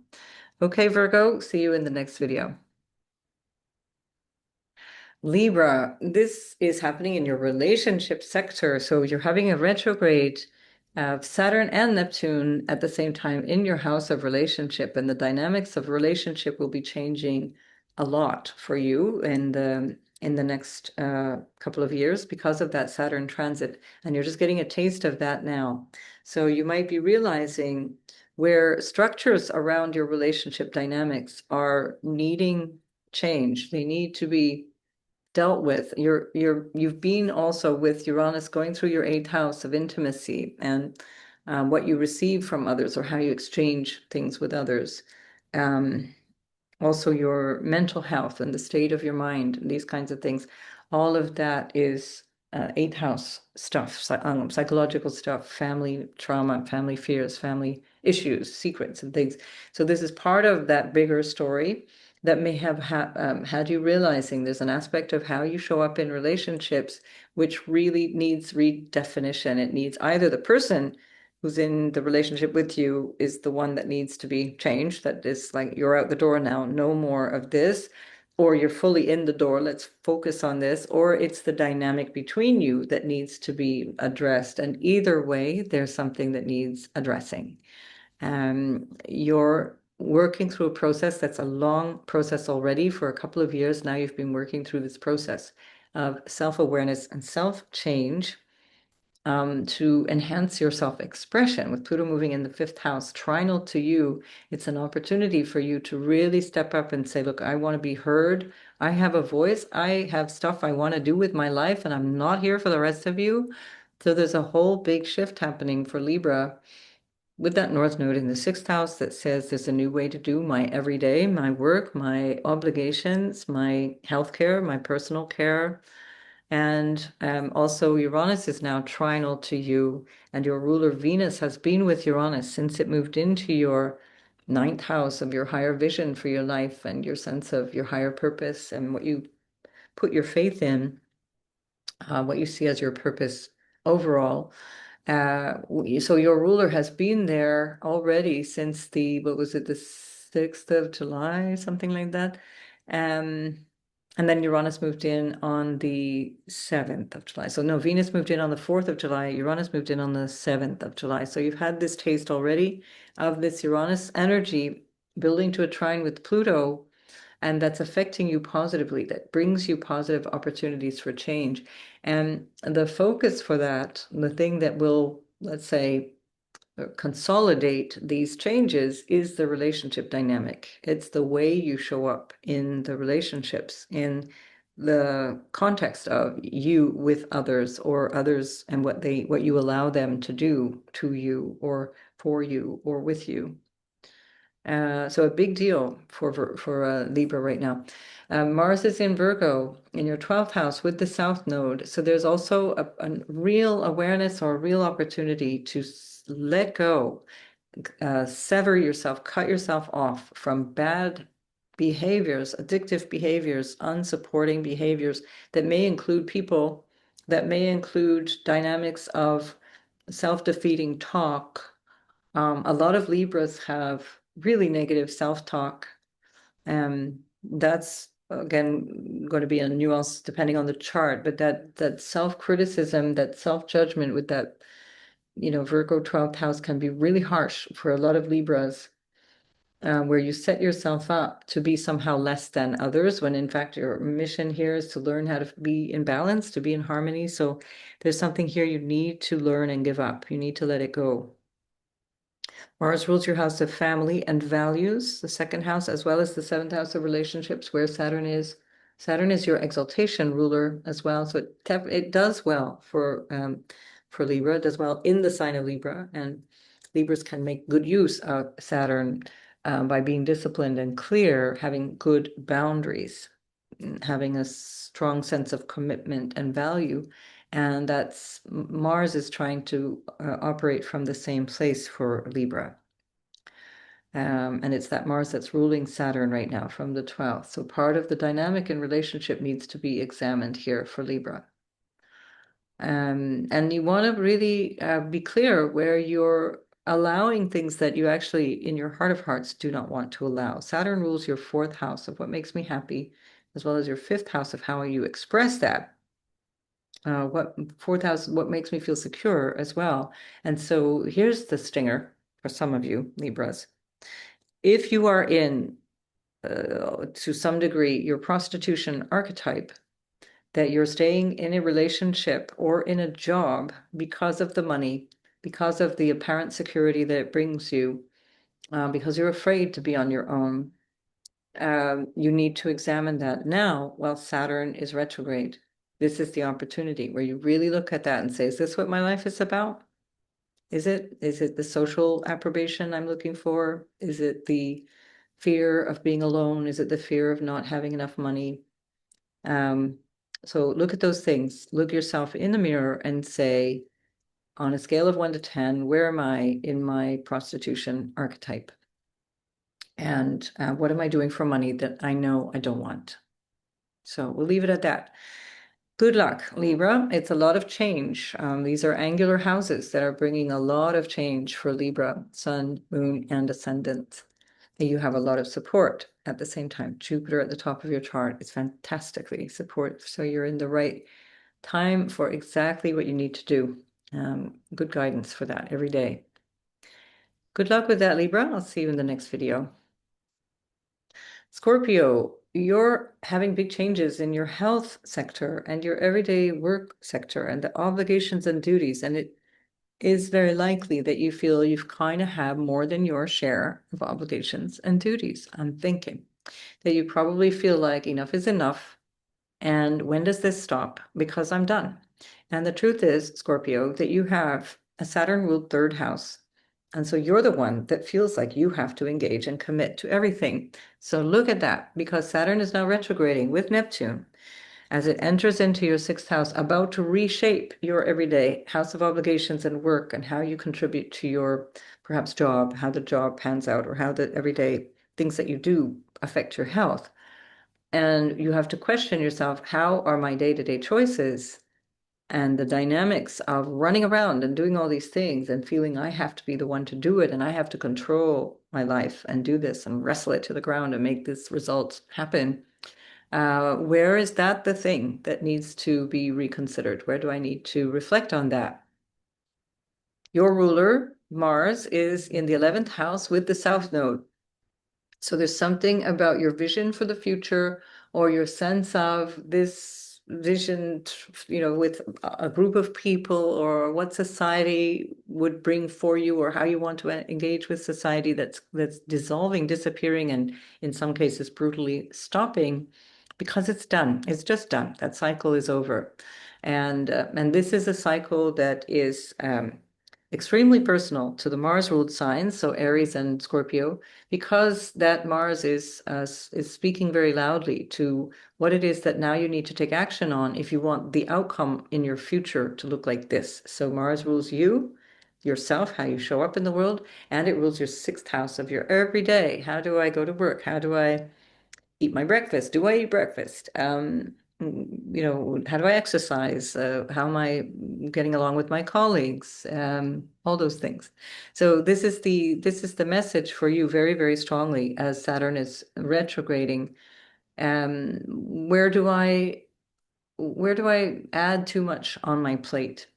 Basically, where am I creating drama and difficulties when actually I didn't need to get involved in the first place? So look at all of those different things, because there are big life patterns for Scorpio in general, but also especially now that Saturn is retrograding in that everyday house, in your very important house of, how do I create the foundation of my day-to-day life?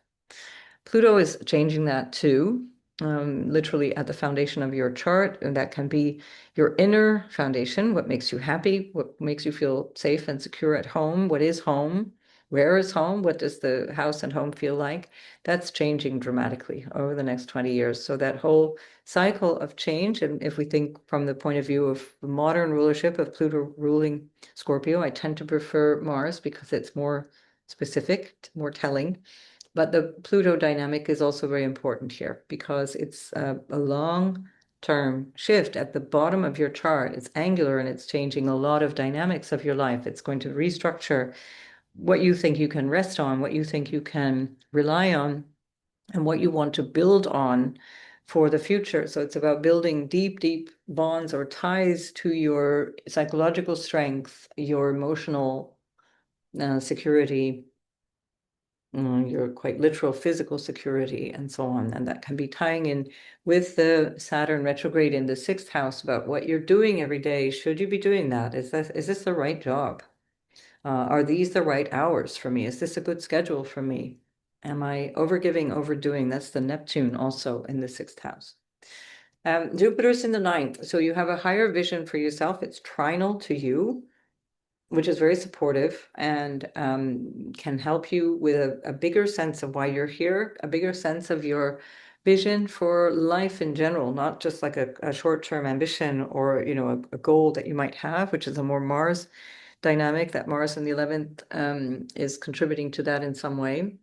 But the Jupiter vision is much more of a higher belonging. What am I doing in this skin, in this meat suit? And what am I doing with this life that I have? What do I believe? And how is that operating in my day-to-day work? Am I inspired by what I believe? For example, Mercury in your 10th house, retrograding soon after the Saturn retrograde, is going to help you figure this out, because the Mercury retrograde phase is also clarifying something about your either marital status or social status, or your work status and your sense of your ambitions right now for the things that you're doing right now.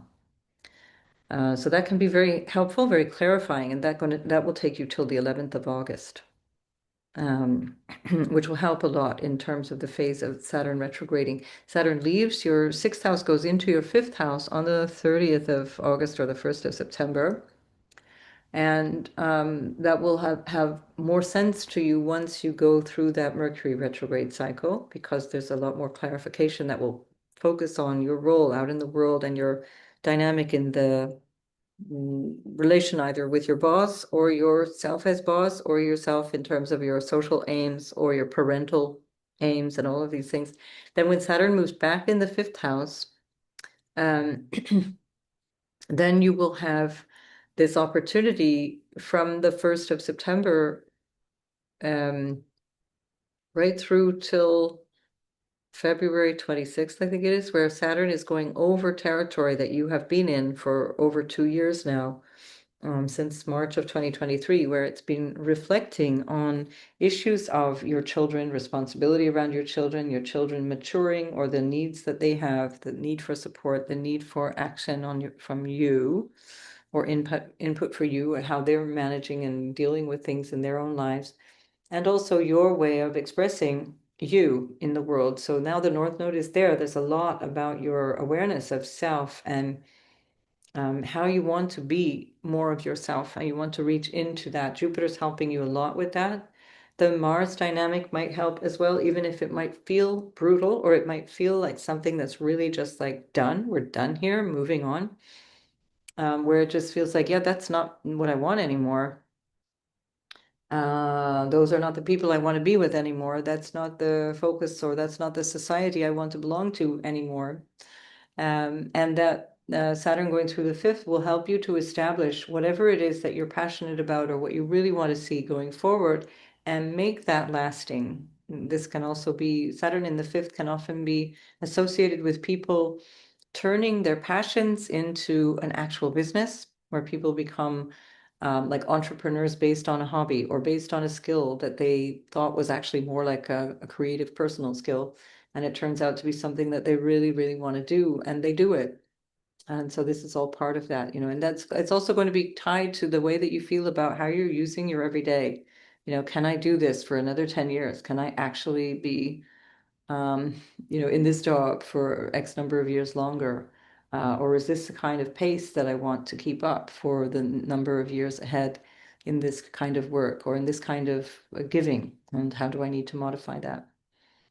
So yeah, Uranus is changing a lot of the dynamic behind the scenes, and that also has to do with your psychology, but also how you connect, how you are intimately, how you are feeling in terms of your psychological nature as well. The Pluto is also changing that. So there's a lot that is shifting. Give yourself space and time, that's Saturn, in your everyday life, to just sit with the change, to not be super driven and ambitious at this time, because you might be pushing on doors that should really remain closed. And then you'll only know later what are the doors that you really want to open up, and then walk through. You don't have to push anymore. Um, all right, Scorpio, good luck with all that. I'll see you in the next video. Sagittarius, Sun, Moon, and Ascendant. This is happening in your fifth house. So Saturn is just now moving into your fifth house since the 25th of May. And now on the 13th of July is stationing retrograde. And with Neptune, will move back into your fourth house. So Saturn moves back into your fourth on the 30th of August, 1st of September. And there you're going to have the experience of remembering what the last couple of years represented to you in terms of what you need to be happy. Now, with Saturn in the fifth, you may have been trying to move forward in a vision of what happiness is for you, how you manifest that, how you give that legs, as it were, how do you express yourself more. But it may not have felt quite solid yet, or there may be a challenge to that. There may be a sense of, why isn't this working for me? So don't get frustrated. You're at the early stages of some major, major change in your personal self, your identity, your sense of your support network, and the inner workings of your life. And it's only later, when Saturn moves back in the fifth, that you'll feel like, okay, this really is the thing I need to put more awareness on. But right now, as you go through the next few months, think in terms of, what do I realize I have to shed? That might be a vision of yourself in terms of how you show up in the world. It might be a quality of relationship with your children, or with something to do with children, like having children, not having children, something to do with love, love affairs. There may be something that's coming through a relationship that you realize is like, now that's not working anymore. And Mars is at the top of your chart on the South Node. For a couple of weeks now in July, you'll be feeling that very strongly, especially around the 21st of July. And that can have something to do with career ambitions, or social ambitions, or your social status, or what you thought was your ambition, what you thought was a big priority, what you thought was your role as a parent or out in the world. And Mars says, move on, you're done, it's finished. Um, and so now with Mars showing you that that's done, you can put more of your attention on the North Node, which is moving through your fourth house, ruled also by Jupiter, your ruler, which is now in the eighth house. Very strong dignity. Hang on just a minute.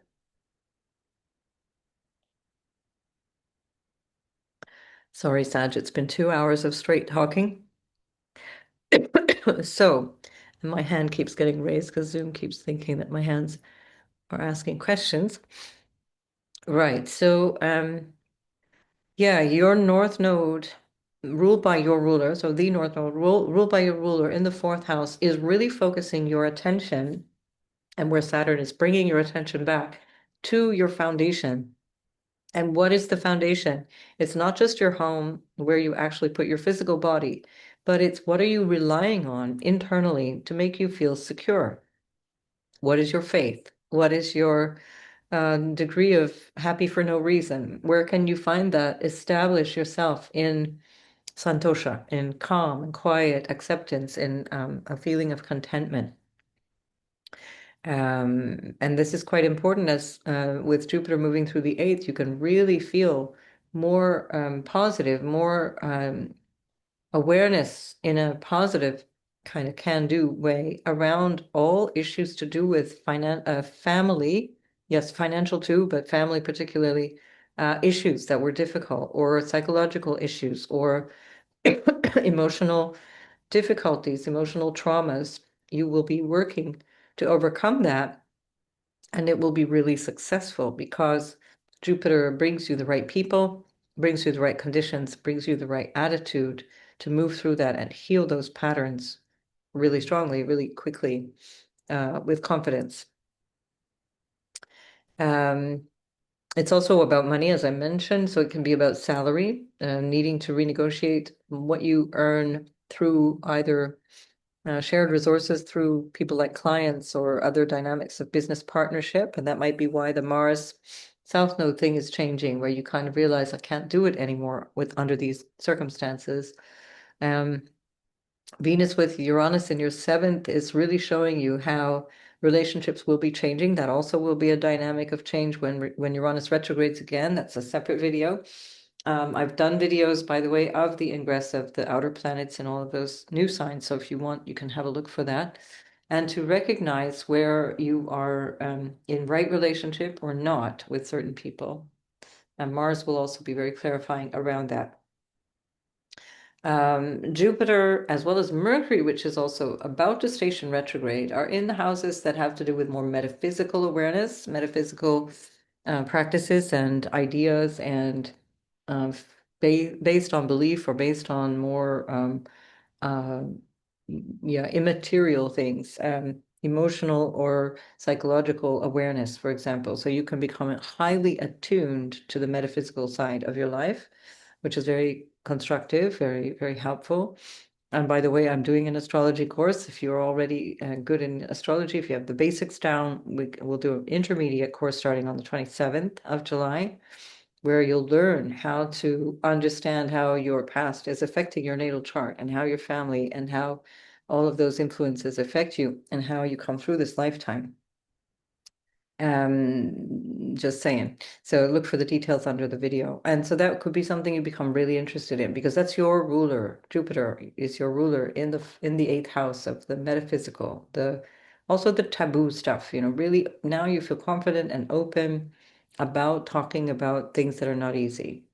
Things that used to be, you might be shy about talking about, or you might feel uncomfortable talking about, for example. The Mercury retrograde phase will also help you to see what you truly have faith in, help you to understand what you need to know in terms of perhaps advanced education of some kind, if that's necessary. But it also can be more related to what can I ground myself in philosophically through that North Node, but based on what I'm realizing through the ninth house of higher wisdom, where you feel you're able to maybe question the identity you hold around religion or around father figures, um, the church or the synagogue or the mosque or whatever the formal representation is of a religion that you grew up with, for example. How do you identify with that, or the mandir or whatever? Right, I think that's kind of it, Sagittarius. There's a lot, but it's all there brewing for you, changing quite dramatically because it's the angles of your chart that are shaping you up in a way that's quite profound. So your life will be changing in profound ways over the next couple of years.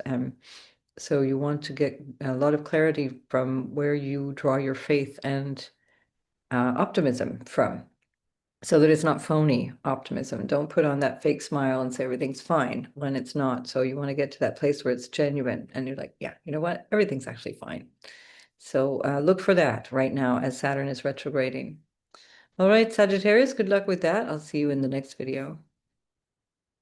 Capricorn, this is happening in your fourth house of home and family, your lineage, your family of origin, your property, and the house and home. Something to make you ponder how you feel emotionally. And there will be a feeling of being emotionally shaken up. There's no doubt an opportunity here to really become clear about your psychological or emotional foundation and to recognize where that feels extremely challenged right now, or even the quite physical balance or physical foundation of your life might feel challenged right now. With that Neptune Saturn both retrograding now. And as you go back with the Saturn going into your third house, keeping in mind Saturn is your ruler, so hugely important for Capricorn. Saturn will be reconfiguring or formalizing, let's say, what you've already established over the last couple of years around third house matters, which is about extended family and siblings and your local space. And that might be quite literally that you're realizing now you have to move. Maybe the question is we don't yet know where, how that's going to pan out, what that's going to look like, but we know it's going to have to happen. And maybe the preparation for that move is there, and the taking action on that comes more from February, March, and onwards. Or at least, let's say, from December, January, when Saturn will then be moving in its direct motion towards the fourth house again, but certainly from February, March, if the move is necessary. And if not, then it's more about establishing that foundation in yourself as well, to really clarify your inner sense of security, both psychologically and emotionally, having a foundation that makes you feel solid and secure. It seems like with Mars South Node in the ninth, that there can be something, because Mars is ruling that fourth house, there might be something to do with relationships to religion or faith of some kind, or a sense of guiding philosophy of life that is changing dramatically. The ninth house can also be a sense of purpose. And with Mars South Node, you might have a dramatic shift in terms of what you think you're here for. Equally, it can be a relationship to a father or father figure, a teacher figure, somebody who was significant, and that might be changing.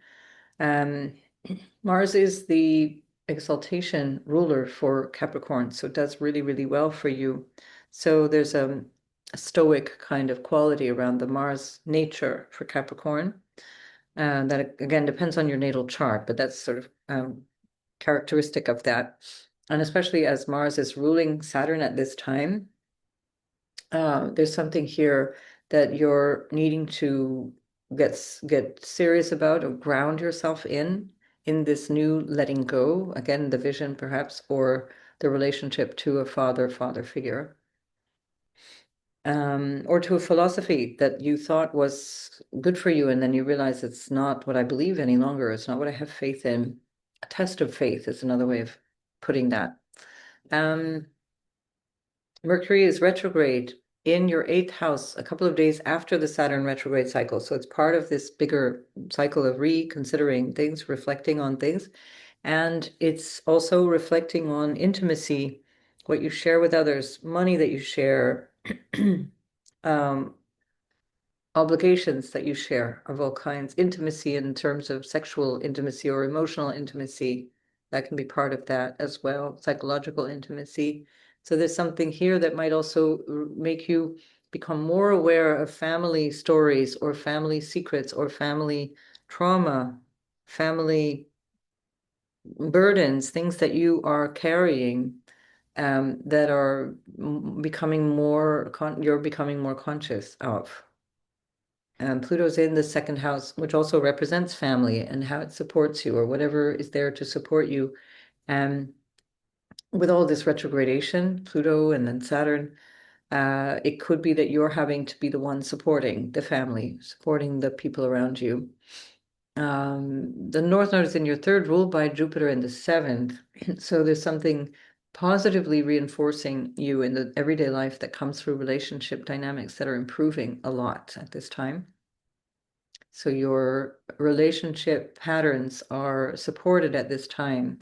Or if there's a clear message that it's time to leave, time to change, time to move on, then you will feel better after the situation changes because it's a very favorable Jupiter in your house of relationship and means that if there is a big change in the quality of your marriage or business partnership or whatever, you go away feeling like, yeah, that was good for me. So either way, it's good. And of course, Uranus with Venus is in your sixth house of everyday work. And that also is part of this bigger shift where you're changing your work or your sense of what you do every day and your schedule, what you're shifting into.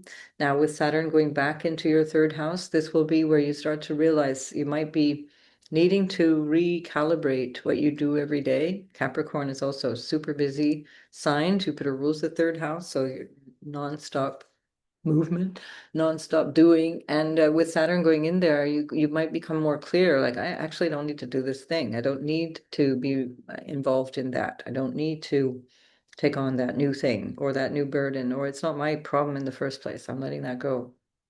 That can be the Mars South Node too. That can be really helpful that way. Yeah, Saturn going back in the third also might have you realize that a contract that you signed or something that you engaged in, something that you thought you had a skill for needs revision in some case. It might be that you're realizing it was okay, but just needs a little affirmation or a little consolidation. And in other cases, it'll be that you are really done and you realize, you know what, I keep kind of beating this dead horse and I need to move on from this. So that will be the indicator for you when Saturn moves through your third house. I'll do another separate video then when Saturn moves into Pisces again at the beginning of September. So we'll talk more in detail about that, but just keep that in mind as this is part of the bigger process of how am I creating what makes me feel secure and happy in my life in a lasting way. Right. And this can be about investing in property, by the way, fourth house, but there's something that's not quite clear yet about that, or that it requires more effort and compromise than you were expecting, but doesn't necessarily mean it's the wrong thing. You'll know by the end of the retrograde. All right, Capricorn, see you in the next video. Uranus, Saturn is your traditional ruler, just like Capricorn. So Saturn is retrograding in your third house back into your second house. And currently, as it's been moving into your third house since the 25th of May, where it's come up against Neptune, it is maybe confusing to you what you actually think is true or important at this stage, what your short-term goals and aims are, what are you doing in this local space, in your neighborhood, in your community, in your extended family, how you fit into that whole thing. Maybe there's some challenge there or some shenanigans that you're not terribly clear on what is actually going on around me and how am I fitting into all of this. And Pluto, of course, is going through your first house already for over 2 years, where you already have been kind of needing to step up in your power, take on that, whatever that new role is for you. And Saturn now in your third house is showing you where this thing that you thought you might want to establish in this new framework of connection with other people or with the way you communicate with people, including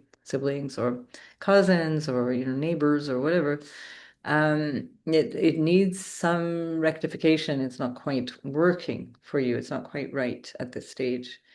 Uranus has also moved into your fifth, and so Fifth house is self-expression and what makes you happy and how you express your happiness and what you do for fun, and including love and love affairs, and how you reach out into the lives of your children or children in general. Um, and it is your modern ruler. It's considered as such by many astrologers, although I tend to prefer to work with Saturn for Aquarius, but we can consider it quite important at the very least in any case, because it's shifting signs and it's trinal to you. So something is favorable about this new thing that you realize, I need to be different. I need to show up differently. And that's also where Saturn in the third house with Neptune is saying, you really could communicate better or differently or in a way that is more creative, more either, depending on the case, more serious, more clear, or less serious and more ethereal. How do you need to change the way that you reach out into relationship dynamics through communication? Maybe you realize you need to change skills, or you need to retool, or you need to develop skills that you thought you didn't need, or you realize that you have, but they're rusty. This again can come through the overall issue of grappling with the very rapid pace of change around artificial intelligence, what we could call fake intelligence, that is maybe putting some people out of a job. But I wouldn't be too quick to assume that it is, because there's a lot of this hype in the early stages that we're still not clear on, and I think that will remain so. Until there's a bigger gap between Saturn and Neptune, and even perhaps until Saturn moves into Taurus. So there's still a moment of suspension here where you can really get close to what you want to do. How do I use my skills? How do I use my talents, whether they are my creative artistic talents, or are they like programming, or what is the thing, bookkeeping? How do I use those skills, and where do I see my best use of those skills? Now, Jupiter's in your sixth house, so it brings a lot of optimism around your day-to-day and a sense of really being quite happy to do more work. And this can be a great opportunity with the North Node ruled by that Jupiter in your second house, saying your values are driving what you're doing every day. And it will bring you income. It will bring you financial security. It will bring you support. Mars is with the South Node in the eighth house. So that can also be about overcoming fear or taboo issues, or overcoming or dealing with relationships that are not constructive, or a marriage, for example, that is actually quite harmful or difficult, a relationship dynamic that is actually abusive or difficult, that comes to an end. And with Mercury about to go retrograde in your seventh house of relationship, this is a great opportunity to really deeply consider, what is the structure of my relationships? What do I need in relationship? Is this dynamic working for me? And with the combination of Saturn in the third, with Neptune, and then retrograding, and then the Mercury retrograding in the seventh, am I clear about what I speak to in relationship? Am I clear about how I express my love? That Mercury rules your fifth house of love. Am I clear about what I need, about what is important for me? You're going to have a new moon in your seventh house of relationship opposite that Pluto in your first house. So you're going to have very strong input in July about what is needed in terms of the dynamics in relationship. And that can include, by the way, business partners as well as client type relationships, not necessarily only your marital relationship, but it can be whatever is important, significant one-to-one relationships, or the how you relate as a bigger part of the story.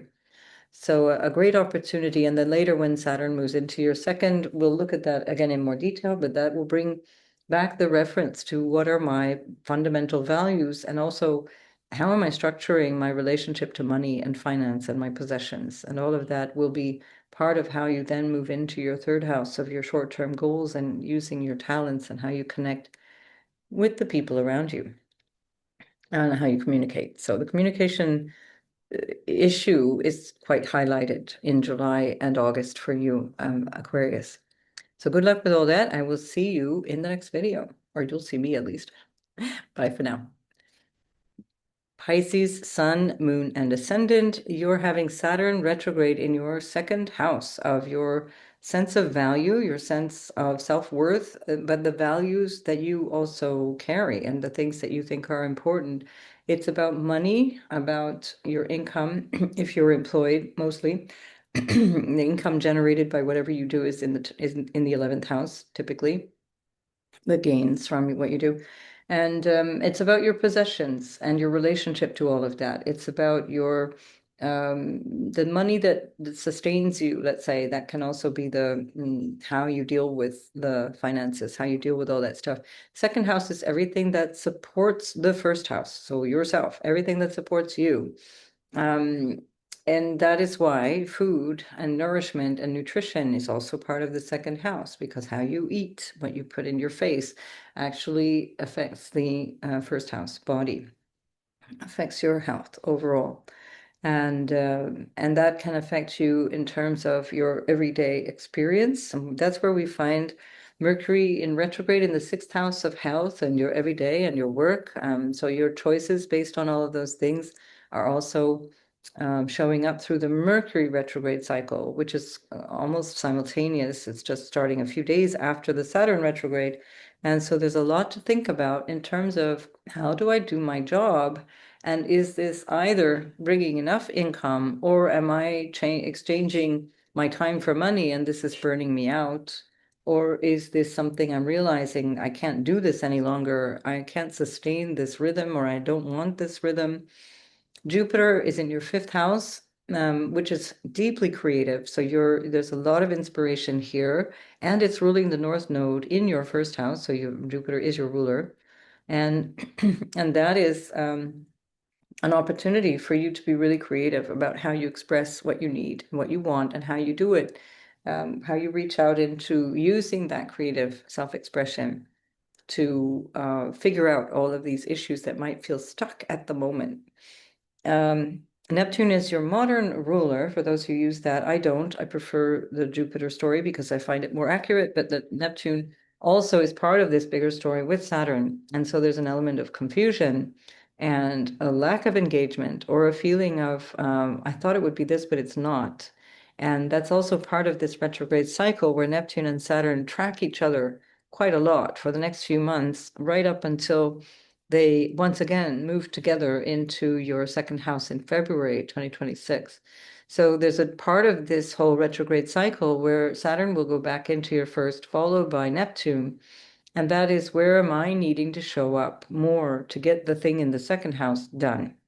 And that again will be something I'll do another video on, but keep that in mind as that's part of the long game of Saturn.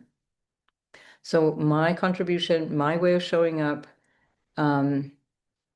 my structure, my day-to-day schedule, and that's the Mercury retrograde part of this that will help.